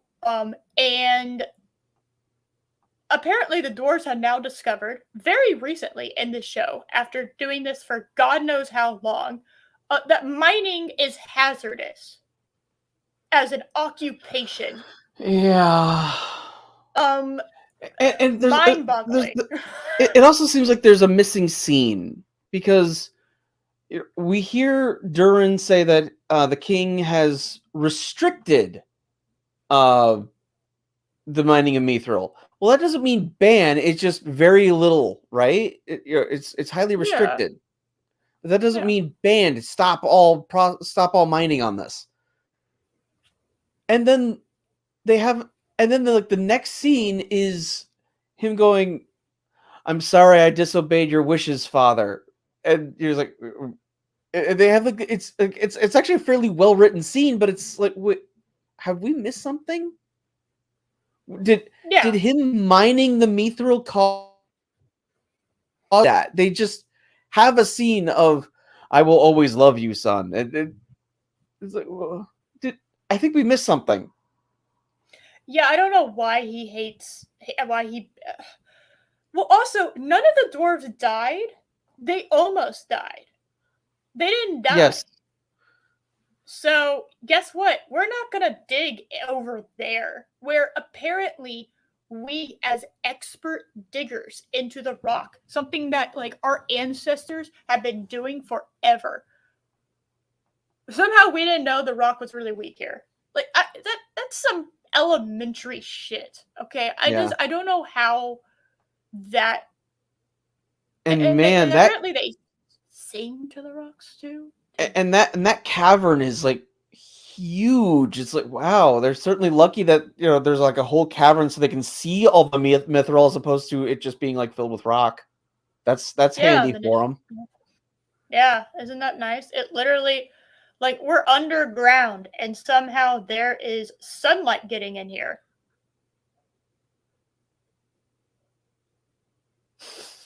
Yeah. So, And a Balrog's awake, but it's not destroying everything. Like, okay, that's how that works. No, it just got like it. It's like Smaug, right? He opened up his eye. He was just like, 5 more minutes. we ran out of budget. We'll do this next season. Yeah, rolls over. That's like, ugh, I'm fine. Don't worry about it. Amazon needed to go from Mithril to the Rings of Power. Didn't know how they created. Yeah, everything's convoluted, Chris. Oh God, yeah. Nothing of this show. Nothing in this show makes sense. That's why I'm trying to explain it to y'all as like following a character, like following the storylines and the characters, because that is how I watched it yesterday. Now, good thing Josh watched it one way and I watched it another, because the way I watched it shows how it doesn't flow from like as like a progression of events happening in real time. Josh, you were able to pick up on more details because you were given like a piece of this, whereas I was given basically all of this in 9 hours, right? Yes, you're able to like I've had more time to process everything because I watched it in segments. Yeah, so if we do this next year, that's a giant if, by the way. I have no idea if this is happening again next year. I don't know. This was so bad. And the thing is, even if it's completely 100% divorced from Tolkien, on its own, it still makes no damn sense. Yes. By the way, Rambam, I'm very aware that wasn't Smaug. I was just making a reference. It's like at the end. It's like at the end of the when his eye opens and he's just like, but then doesn't do shit. Like, my man woke up after God knows how long he's been asleep, and he's not going to set everything on fire. No, he just rolls over and goes back to sleep, okay? That's what I'm saying. The Balrog did, because he doesn't do anything. I felt like that. Later. That's the only explanation. You know? You woke up the Balrog, and he just wasn't feeling it. Man, fuck that leaf. But like, that's not how Balrogs operate. When they're up, they destroy. That's what they do. Yeah. So the dragons have a reason why they don't want to get up, because if there's, especially one as old as Smaug, the gold is the only thing that's keeping him from. Yeah, how dare you, Rambam, not follow my slightly very vaguely incoherent ramblings as I try to explain to y'all this nonsensical show. Let's see. So I basically caught y'all up for the most part on what's happening with Elrond and Celebrimbor, because they don't really do anything. So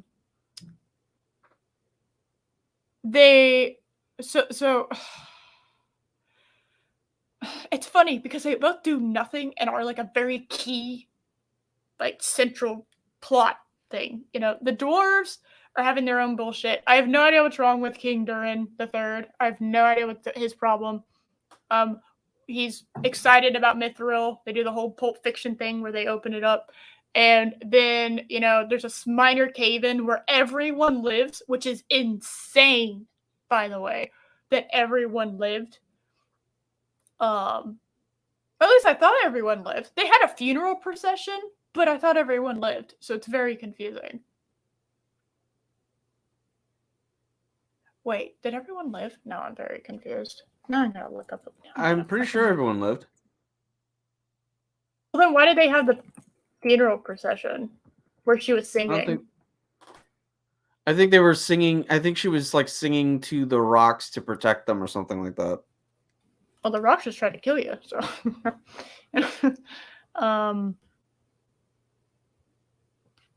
That was weird.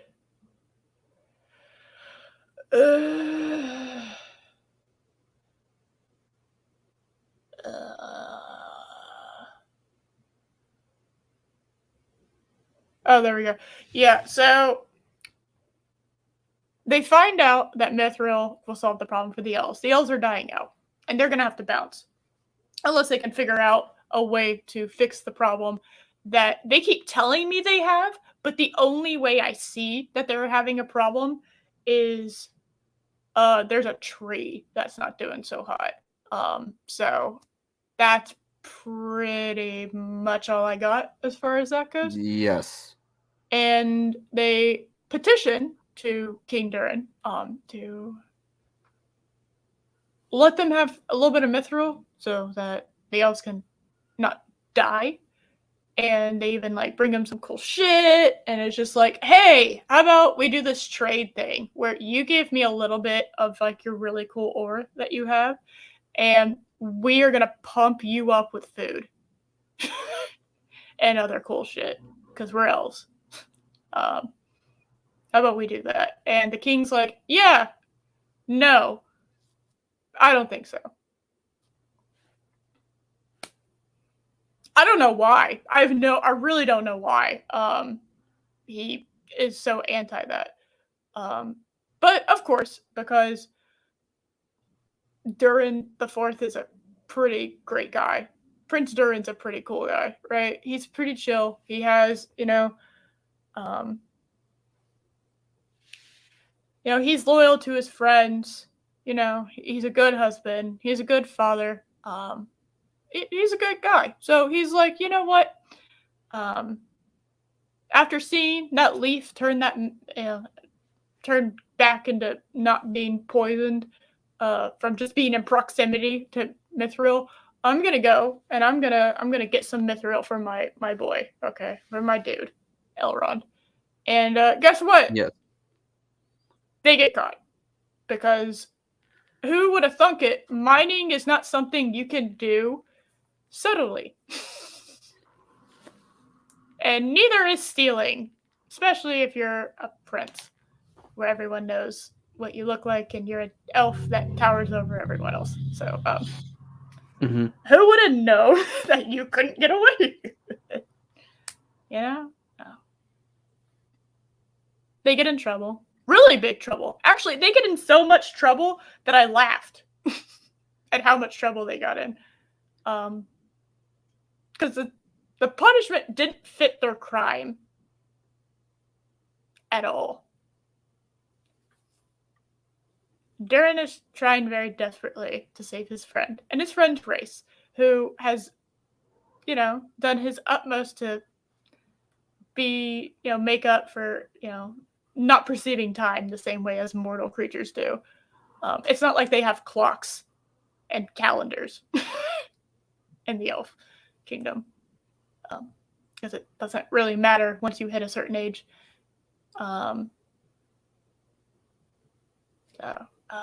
They get caught, and guess what? Guess what happens, guys? Josh, would you like to tell them what they get punished for trying to save a whole race of people, and for Prince Durin trying to save his friend, right? Would you like to tell all these lovely people what their punishment is, which is insane? Apparently Durin gets disinherited. Yeah. And Elrond gets just kicked out. He's banished permanently, forever. He's never allowed to come back. Yeah, sure. Okay, that's how that works. Yeah. So now the king is without an heir, which should be causing a fucking power vacuum. Yeah. You did one fucking thing wrong. You were trying to help your friend. And by the way, we don't lose anything out of this deal, right? We don't. So instead of like putting your life in danger, which every time someone mines shit, they do, because mining's an extremely dangerous activity. Why didn't Elrond offer we'll mine it? For you don't want it, you don't want to mine it. How about we'll mine it? That way we're taking the risk. Why didn't he offer that into the deal as well? Well, I would have assumed that would have been talked about between Durin and Elrond as like a potential, but I can see where Durin's like, that's a good idea, but I guarantee you my dad's going to be like, oh, so you can steal more than what you and the elves and not trustworthy and blah blah, and we're gonna let them into our deepest areas of our mind and just let them run free and whatever. And it's like, I could see that not working. Now, obviously, you would post a guard, but then you also have dwarves now in with the dangerous area. You know what I mean? So it's like I could see where, but that is an option that is never brought up and is very obvious. So they should have had that conversation too. So you can't have two Durins at the same time. Well, guess what? We do. So it's fine. It's just a name. It's like, you know, I don't know, like the Pope. He can just slap whatever name he wants on himself. And it's fine. Don't worry about it. There's been like 18 others of that exact same name, but it's fine. It's, you know. Yeah. So, yeah. So they get kicked out, and so they're stuck with like this little bitty piece of mithril that they gotta somehow stretch out and save the entire Elven Kingdom. Gil-galad is very rightfully like, wow, thanks for the effort, okay? So we're just gonna go bounce and leave. Everyone's gotta evacuate. We're leaving this place. It's crazy. Absolutely crazy. And then apparently the solution is we're gonna make a circular thing. And it's gonna be fine. That's all it takes. Yeah, it's just gotta be a circle. Crown. Why does it? Yeah. Why does it have to be a circle? Because apparently the properties of a metal or whichever, whatever, have like a weird domino effect. It's kind of like electricity, right? Where it's like, oh, it travels around, and if it's circular, oh, it just keeps going. I didn't know that. Did you know that?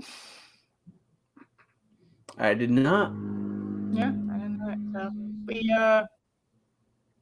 and Halbrand, by the way, isn't acting suspicious at all. He just seems to be like a Calibrimbo fanboy, which makes sense since he was a blacksmith that he would be a and fanboy. Calibrimbo also, like, for some odd reason, refers to it as this was the workshop of Calibrimbo instead of just saying this is my workshop. Oh, I keep saying bro, don't I? Not bore. Calibrimbo. Not bro, whatever. Sorry.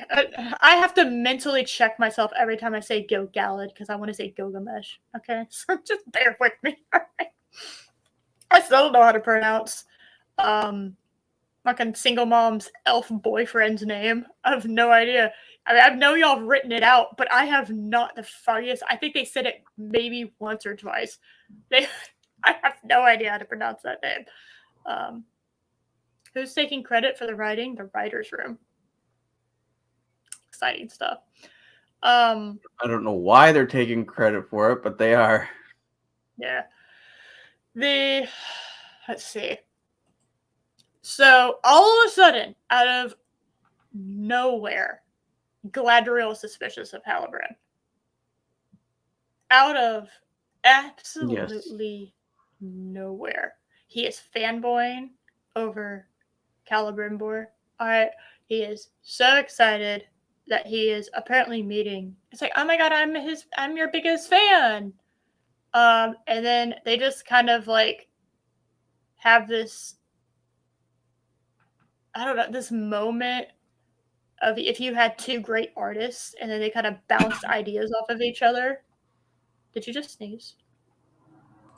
No, it's a cough. How dare you? How dare you? It's not allowed here. No coughing either. Let's see. How dare you, Josh? I'm sorry. I definitely didn't sneeze into my microphone a while ago.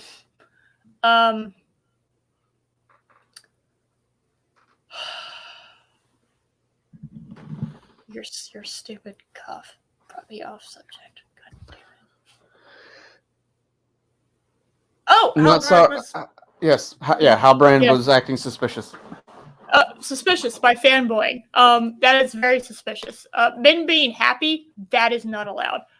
So obviously he has to be evil. I'm not kidding. That's how it comes off. Pretty much. Halbrand made a friend. Halbrand is excited. Halbrand is fanboying. Halbrand is very excited, so he must be evil. So for the first time since she met him, she questions whether or not she should just implicitly trust him. And they do some digging and research and find out that, guess what? The Southlands and their royal family fucking died like years and years and 1,000 years ago. Yep, like 1,000 years ago. How come she wasn't able to figure that out when she was researching it when she was on Numenor? So it's amazing that she came to this conclusion now, because she was alive 1,000 years ago and would know that. Yes. So, because it would have been a big deal for an entire like royal line of a country to be annihilated with no other heirs. That's a big deal. So, apparently, she just now got the news. She knows only what she's supposed to know, and it's not consistent at all. So there's no reason she should know that. There's no reason for her to be suspicious of him initially. Then he starts acting a little sketch. But there's no reason for her to be at all to be suspicious of him, other than he's just happy and fanboy. That's all. That's literally it. I have no idea why she was like, "Oh, he's a bad man." Why? He's taken an interest in work. He wanted to be a fucking blacksmith. It's in Numenor. That's consistent with his character. Actually, he's strangely enough the most consistent character. He is. In the whole show. He's the most consistent character, and it's amazing that he's also Galadriel. He's what? He's also the only character that calls out Galadriel, which is nice to see. Oh, I was very appreciative of that. He's evil because he told her that she's wrong, which he has been numerous times. He has done the incorrect thing. It is absolutely ridiculous that she is somehow you used me. I wanted to stay in Numenor. I told you that. That's true. Yeah. I didn't ask you to come by and fuck everything up. I was cool on that boat, and then we're now here in Numenor. And then I was cool with being a blacksmith, and you dragged my ass there, and you kept telling me the past, forget that shit. You need to get over that shit, and you need to go rule. And so you know what I decided? I decided that's what I'm gonna do. Mm-hmm.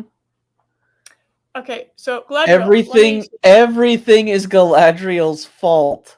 Yeah. So not only did you save Sauron's life, now you didn't know that was Sauron, so I'll give you that.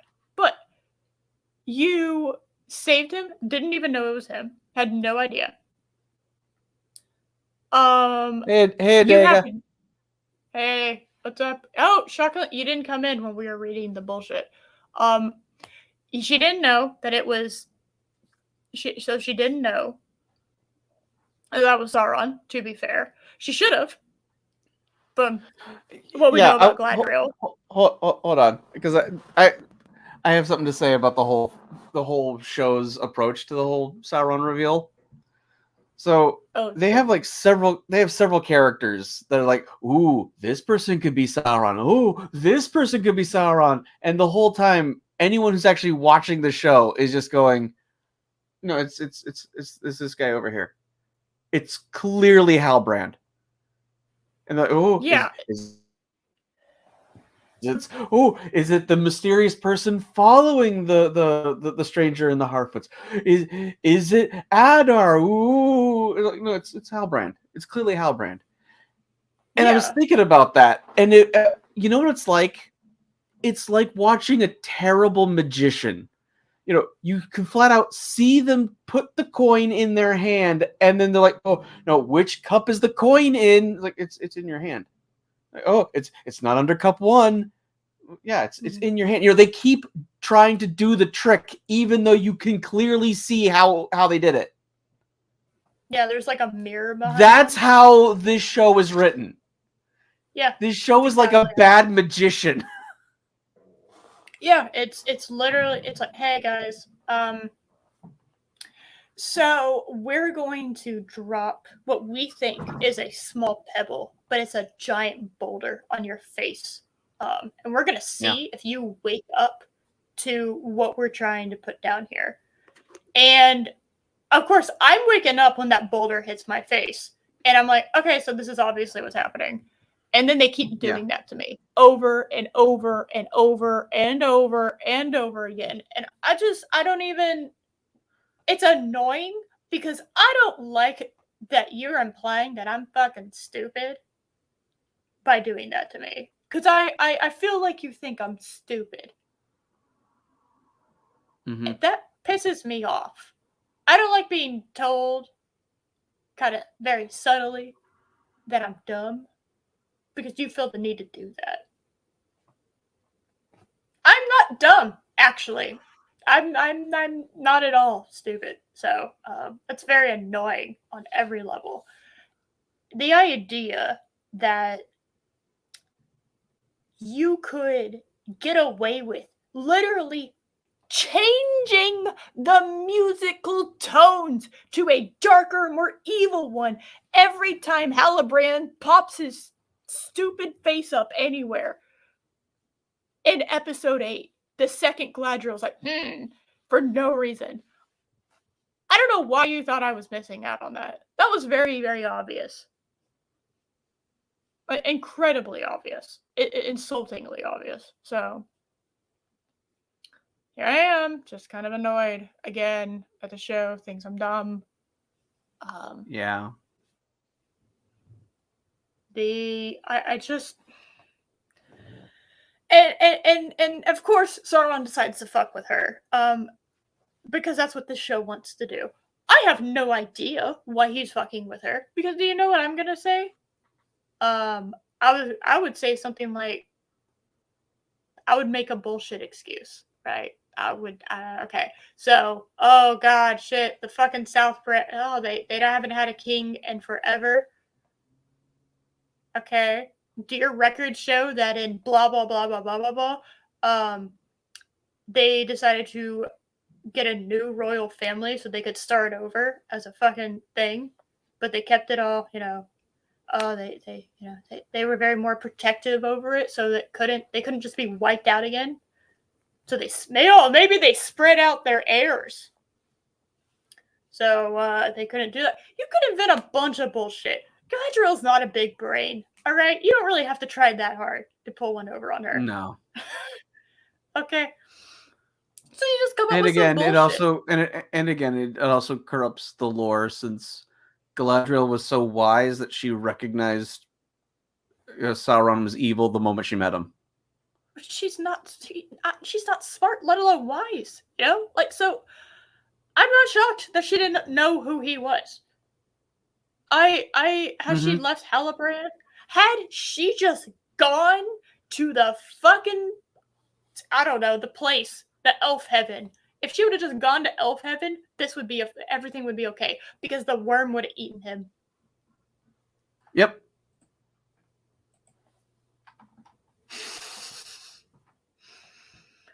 So, she's our hero, by the way. Okay. So Sauron does a bunch of mind fuckery, and I don't really care because she almost died, and I'm sad that Elrond saved her. And so she doesn't tell anyone what happened. Oh yeah. Also, that also should be pointed out that the Peter Jackson thing. they Yeah. Well, I was actually going to point out that they made Sauron an incel. He goes back to being evil. Did they? He wanted Galadriel to be with him, and then she rejects him, so he goes back to being evil.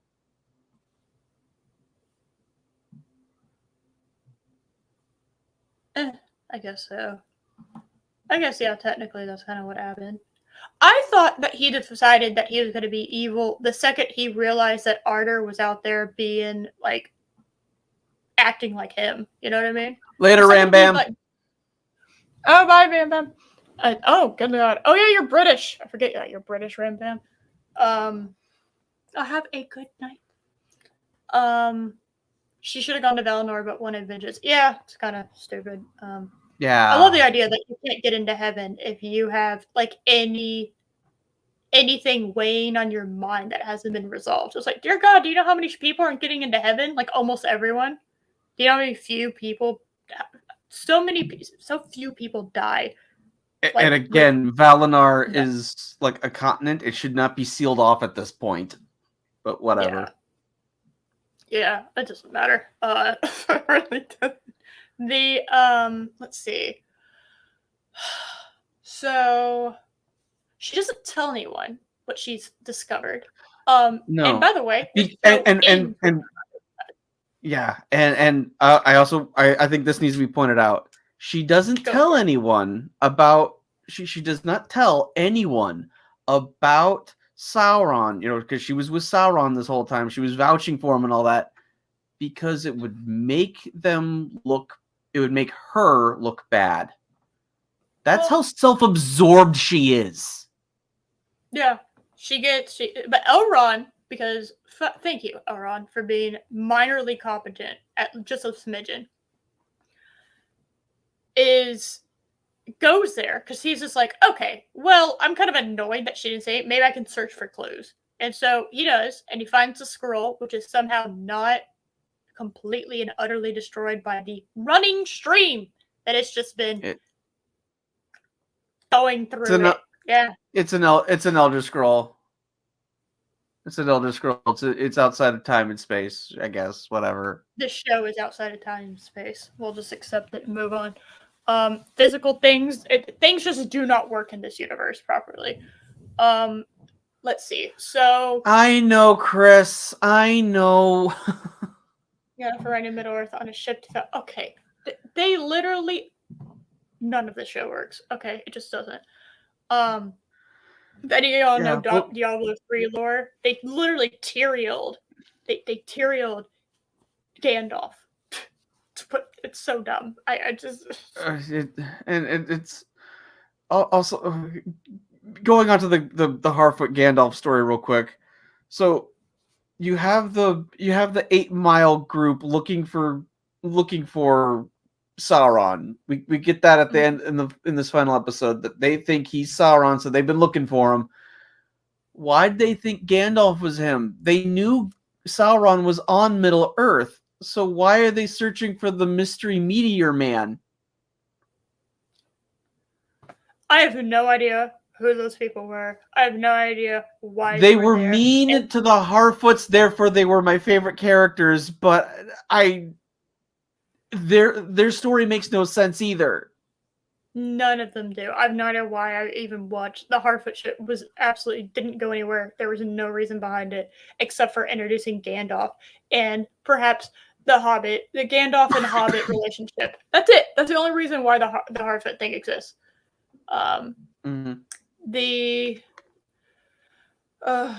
So Galadriel, in all her infinite wisdom of being absolutely the dumbest person on this show, which is saying something because everyone is stupid in this show, decides not to tell anyone everything. Elrond has to go because it would look bad. Yeah. Self-absorbed. So, yep. So she decides not to tell anyone everything, and goes ahead and they make the rings anyway. But they make 3 rings. That way it's so different from what Halbrand was doing, because he was making 2. It's And then we have like a K Jewelers commercial of the rings. And Elrond's sitting there and it's just like, what the hell, Gladriel? What the hell? Like he has the scroll. We forgot to mention she had to sacrifice her dagger. Oh, I don't give a fuck about the dagger. I know she thought she did, but I mean, yeah, she has to sacrifice her dagger, which is a. They're somehow able to then separate the elements of. I have no. I don't know how that works at all. I don't know if it's a weight thing. I don't know if it's a. I have no clue. I have no idea. Why not just break apart the dagger and then melt the separate elements? Why just melt the whole dagger whole? And I have no idea. And then we'll throw in a piece of mithril in there for good measure, and now rings of power. Okay. Also, I have questions. That dagger was made of gold and silver. Gold is such a soft metal. How on earth was silver. that made into a dagger? So is silver. That's why they're so easily. That's why they're made into jewelry, because they're so easily malleable. You don't use gold and silver for weapons. No, that'd be like using a stick of butter for a weapon. Yeah. Like, why? Why are you doing that? That's dumb. Yeah. So you can have gold and silver like on the hilt for decoration, but not the blade. Yeah, but they melt the whole blade. So let me see if I can show y'all the fucking. All right, hold on.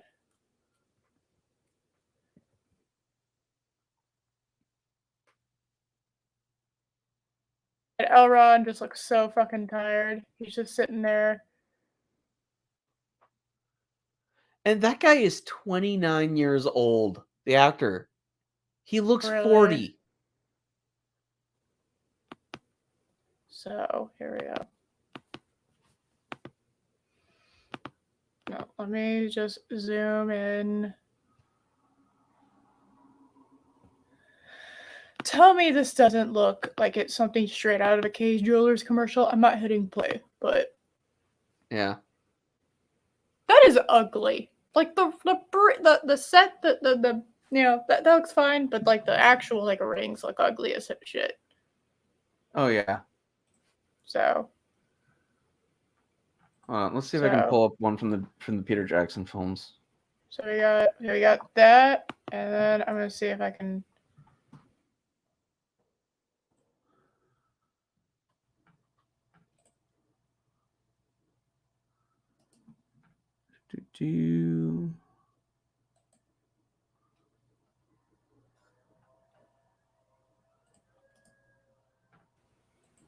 So there we go.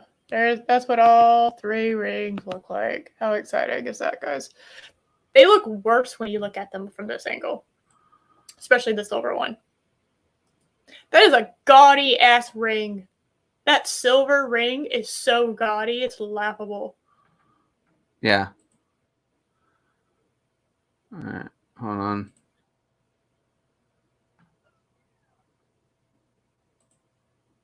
So guarantee you, go down to your fucking local mall where there are like 4 jewelry stores in there for some reason, and you'll see these.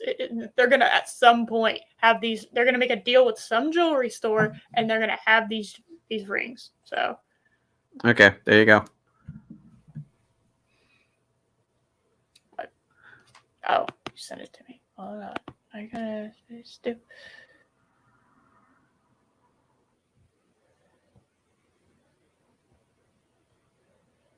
They look a lot better in the Peter Jackson movies. Yeah, because they don't look gaudy as all fuck. Okay. So remember, this is what they look like in this one. I want y'all to remember this. Okay. Mm-hmm. Lady Miss even stopped lurking to witness this. To this.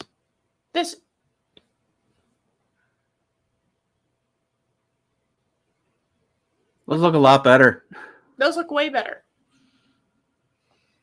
And this is a detail that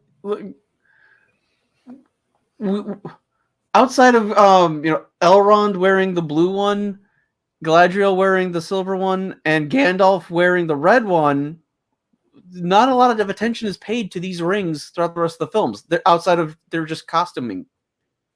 Yeah. So. Like, these look way better, way more intricate, way more detailed. It looks like elves crafted these. Yeah, they're pretty. I really like the silver one, personally. Then again, I like silver over gold as a color. So, yeah, and the gems were uncut too, which is really bad, in my opinion. Yeah. Really? We haven't evolved as the elven race to polishing gemstones? We'll just Weird. put them in there as we found them. Why not? Weird, because I saw a lot of costuming in this show that had gemstones in it that were polished. Yep. Anyway. So yeah. The show ends with Oh, do you want to show? You gonna show that one shot? That was one of the worst green screens I've ever seen. So... It looked awful. Hey, Lady Mist. So, which one? Is that a Dr. Pepper? Is that a Dr. Pepper shirt? Yes, trust me, I am a doctor. Yes. I actually think I have that. I think I have that shirt too.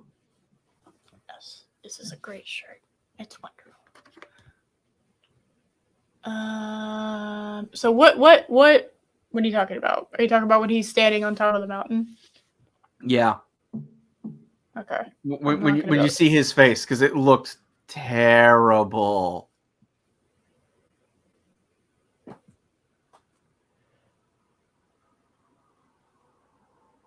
Like, see ya, Joker voice. Hi, Joker voice. Hey. Okay, hold on. There we go. This? Is this what you're talking about? Yes. So, we have that. He is so clearly green screened in this shot. It's more obvious when he's moving. Yeah, but I'm not even gonna risk it. No, I don't blame you. But guys, he looks terrible. But we did it. We got our little kaboom. That used to be the Southlands, by the way. Fun little fact. Like a week ago, somehow, that was the Southlands. Somehow everyone here survived this. Yes. Actually, I'll give them this. 2 weeks ago, this was the Southlands. Yes. Because presumably it took him 6 days to get back here. Yeah. So. Oh, it was also pointed out that Don Legolas mentioned that elves don't have doctors; they have artisans, or whatever they called it. I don't know what they were called. What they they said they have artisans, not doctors, because elves heal so naturally. Yeah, who healed? Halbrand. Yeah. It's like stupid, idiotic writers. Yeah. It is noted in every in The Hobbit and in Lord of the Rings that the elves have they have healers or just have people who know how to heal shit. Of course, they have doctors. It's like elves are functionally immortal, but they can still get hurt. Yeah, name an advanced society that doesn't have doctors. Go for it. I dare you. Okay. We just don't call them doctors because we're just edgy like that. No. You can call them healers. That's acceptable. So. Well, I refuse to mention a lot of children practitioners, doctors right now with what they're doing, but that's another subject. Yes. How do they heal Fred out? Don't ask questions. Yeah. That's not. Yeah. That's not why you're Yeah, I watching know. it. You're not watching the show to ask questions. So yeah, that's it. We covered the whole show in 4 hours. That's actually pretty impressive. That was actually pretty impressive that we covered the whole show in 4 hours. But honestly, that was like 2 episodes, 3 episodes material. Okay. Especially when I watched House of the Dragon in comparison. By God, okay? Mm-hmm. What a great show. House of the Dragon, man, like, thank you for existing at the same time you did with this. The fact that HBO waited till after Amazon announced when they were starting Rings of Power, and then said, "Yeah, we're doing it 2 weeks before," that was so epic trolling. Well, also, do you know what they did? HBO Max released the extended edition cuts of the Lord of the Rings movies when they when the Rings of Power was airing. So I don't know.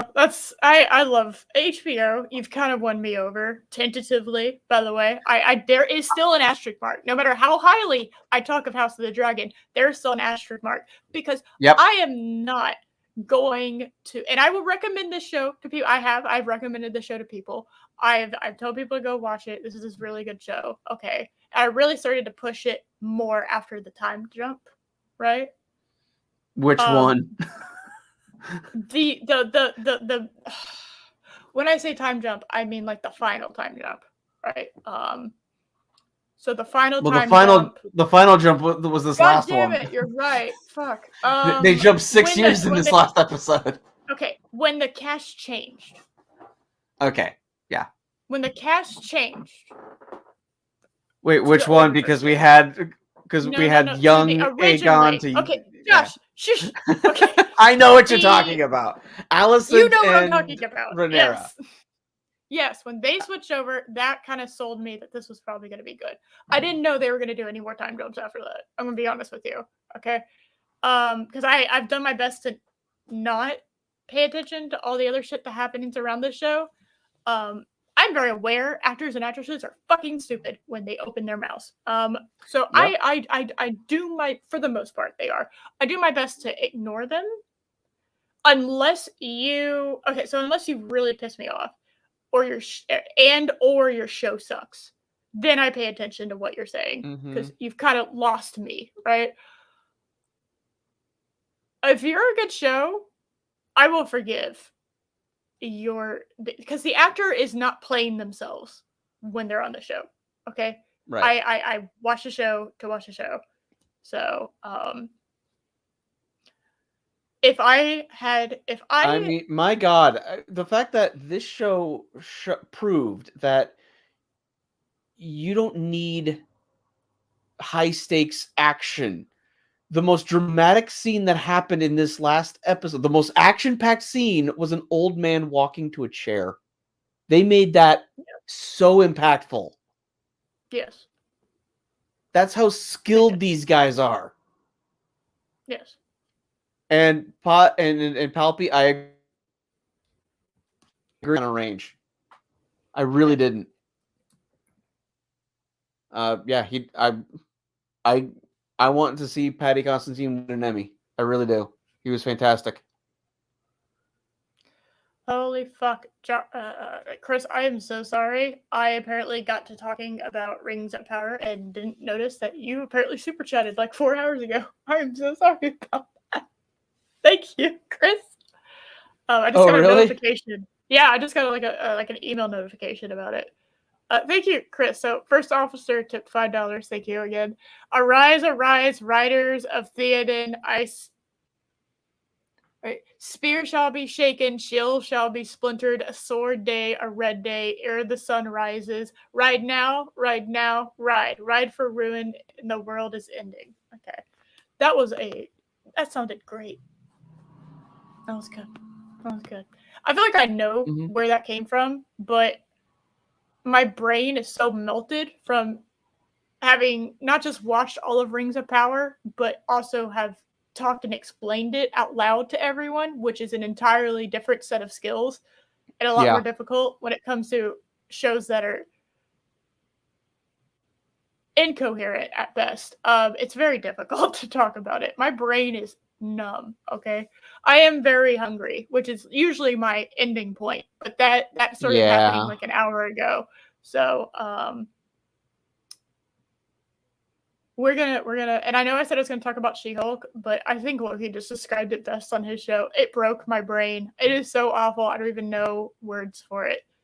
Okay, like I don't have words for it. If you are really morbidly curious, go watch the ending yourself. I just it breaks every writing rule known to mankind. It's really, really, really difficult to do fourth wall breaks and be successful at it. You need to be a very talented comedic writer to do that. Yes.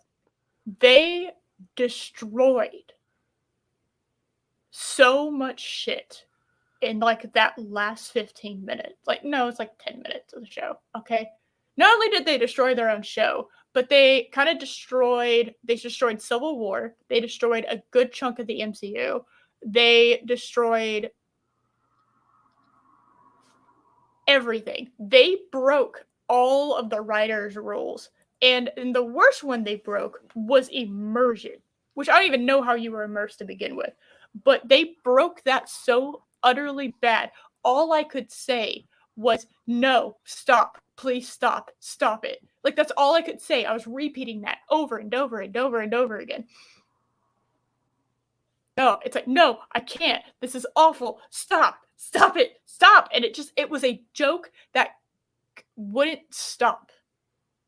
Joke, question marks. And I didn't even finish the joke, okay? Because I bowed out like 3/4 of the way through it. I left. I fucking left. I couldn't do it. The only reason I even know what happened is because I saw clips of it afterwards. But I couldn't stand there and watch it. That was the worst thing. Okay, Rings of Power was easier to watch than that fucking finale scene was. That's what I'm gonna tell you. Okay, there's your comparison. I was able to watch Rings of Power far easier and finished it, and I wasn't able to do that with the ending of She-Hulk, which is the only episode that I've even come close to watching or considered watching. So it was that bad. It made Rings of Power at least somewhat palatable in comparison.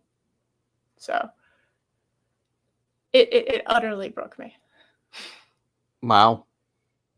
Yes. They wouldn't stop, Josh. I have no desire to see it. I really don't. They wouldn't stop. They kept going and going and going, and it wasn't funny. It wasn't funny in the first 5 seconds, and they just kept going afterwards, and it wouldn't stop. It was I was getting like anxiety. I was getting like secondhand embarrassment on like a level I have never felt. All right, I felt embarrassed so hard for them that it broke my brain. Okay. The ending of She-Hulk broke my brain. And Rings of Power didn't even come close to doing that. Okay. It didn't make sense, but I felt like I was in a lazy river along for the ride, and that's pretty much what that was. She-Hulk, I literally had to fucking walk away from. I don't usually walk away from shit. I can handle a lot of cringe. That was awful. That was the worst thing I've ever seen. So, yeah. We're done. I did it. And I am fucking hungry, man. Me too. I'm hungry. Do you wanna do the thingy? Do you wanna just leave? I'm hungry. Well, okay. We shall use that. That will be your hook. So I am not going to. Oh, that's right. There's no show next week. So there's no show next week because I'm gonna be in Dallas with Valhalla Con. Right. So I don't even think I'm gonna be able to wish I could make it. I really wish I could make it. It's all right. It's not gonna be. Hopefully, it shouldn't be the last time we're gonna have one. So. Yeah, I'm. So we're gonna see you in 2 weeks for the 29th. Yeah. What are we gonna talk about? I'm not entirely sure. It should be a Halloween spooktacular. Yes. But yeah. So I will be busy at the con and stuff. So I will be playing the Mrs. Nerdrotic role, which is exciting. When is the PalpyCon? PalpyCon is every day under the Empire. It's whenever you want it, Palpy. Yeah. Palpy, it's like Palpy, he gets every single day under the glorious, glorious rule of the Empire. So. Yeah.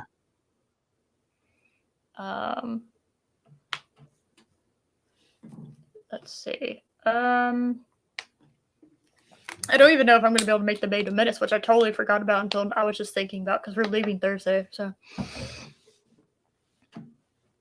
I think we're leaving Thursday. I actually don't remember. So I'm pretty sure I'm not going to be able to make the Beta Menace. So next week. So, Okay.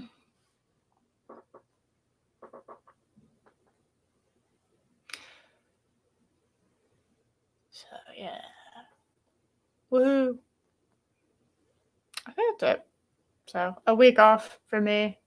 Yeah. So we shall come back, and y'all know you want to know about the rest of the Dragon's Curvy series that we have going on that we're reading the summary of.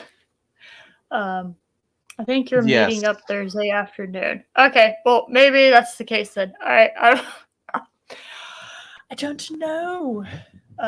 This hasn't really been in my hands at all, so Right. I'm just kind of here for the ride. I don't. Yay.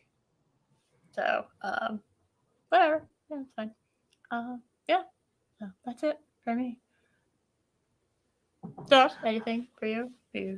Well, on Sunday, the 23rd, I'm actually doing a bad movie night since you guys are going to be having fun and everything. Well, someone invited me, and someone also forgot. I kind of did. You call yourself a wrench of Valhalla, and you don't even know stuff? How dare you? Yeah, I kind of forgot it was that weekend. Whatever. How dare you have? So we'll be watching a low budget horror film, which I'm keeping under wraps for right now. Damn it, Josh! Damn it! Yeah.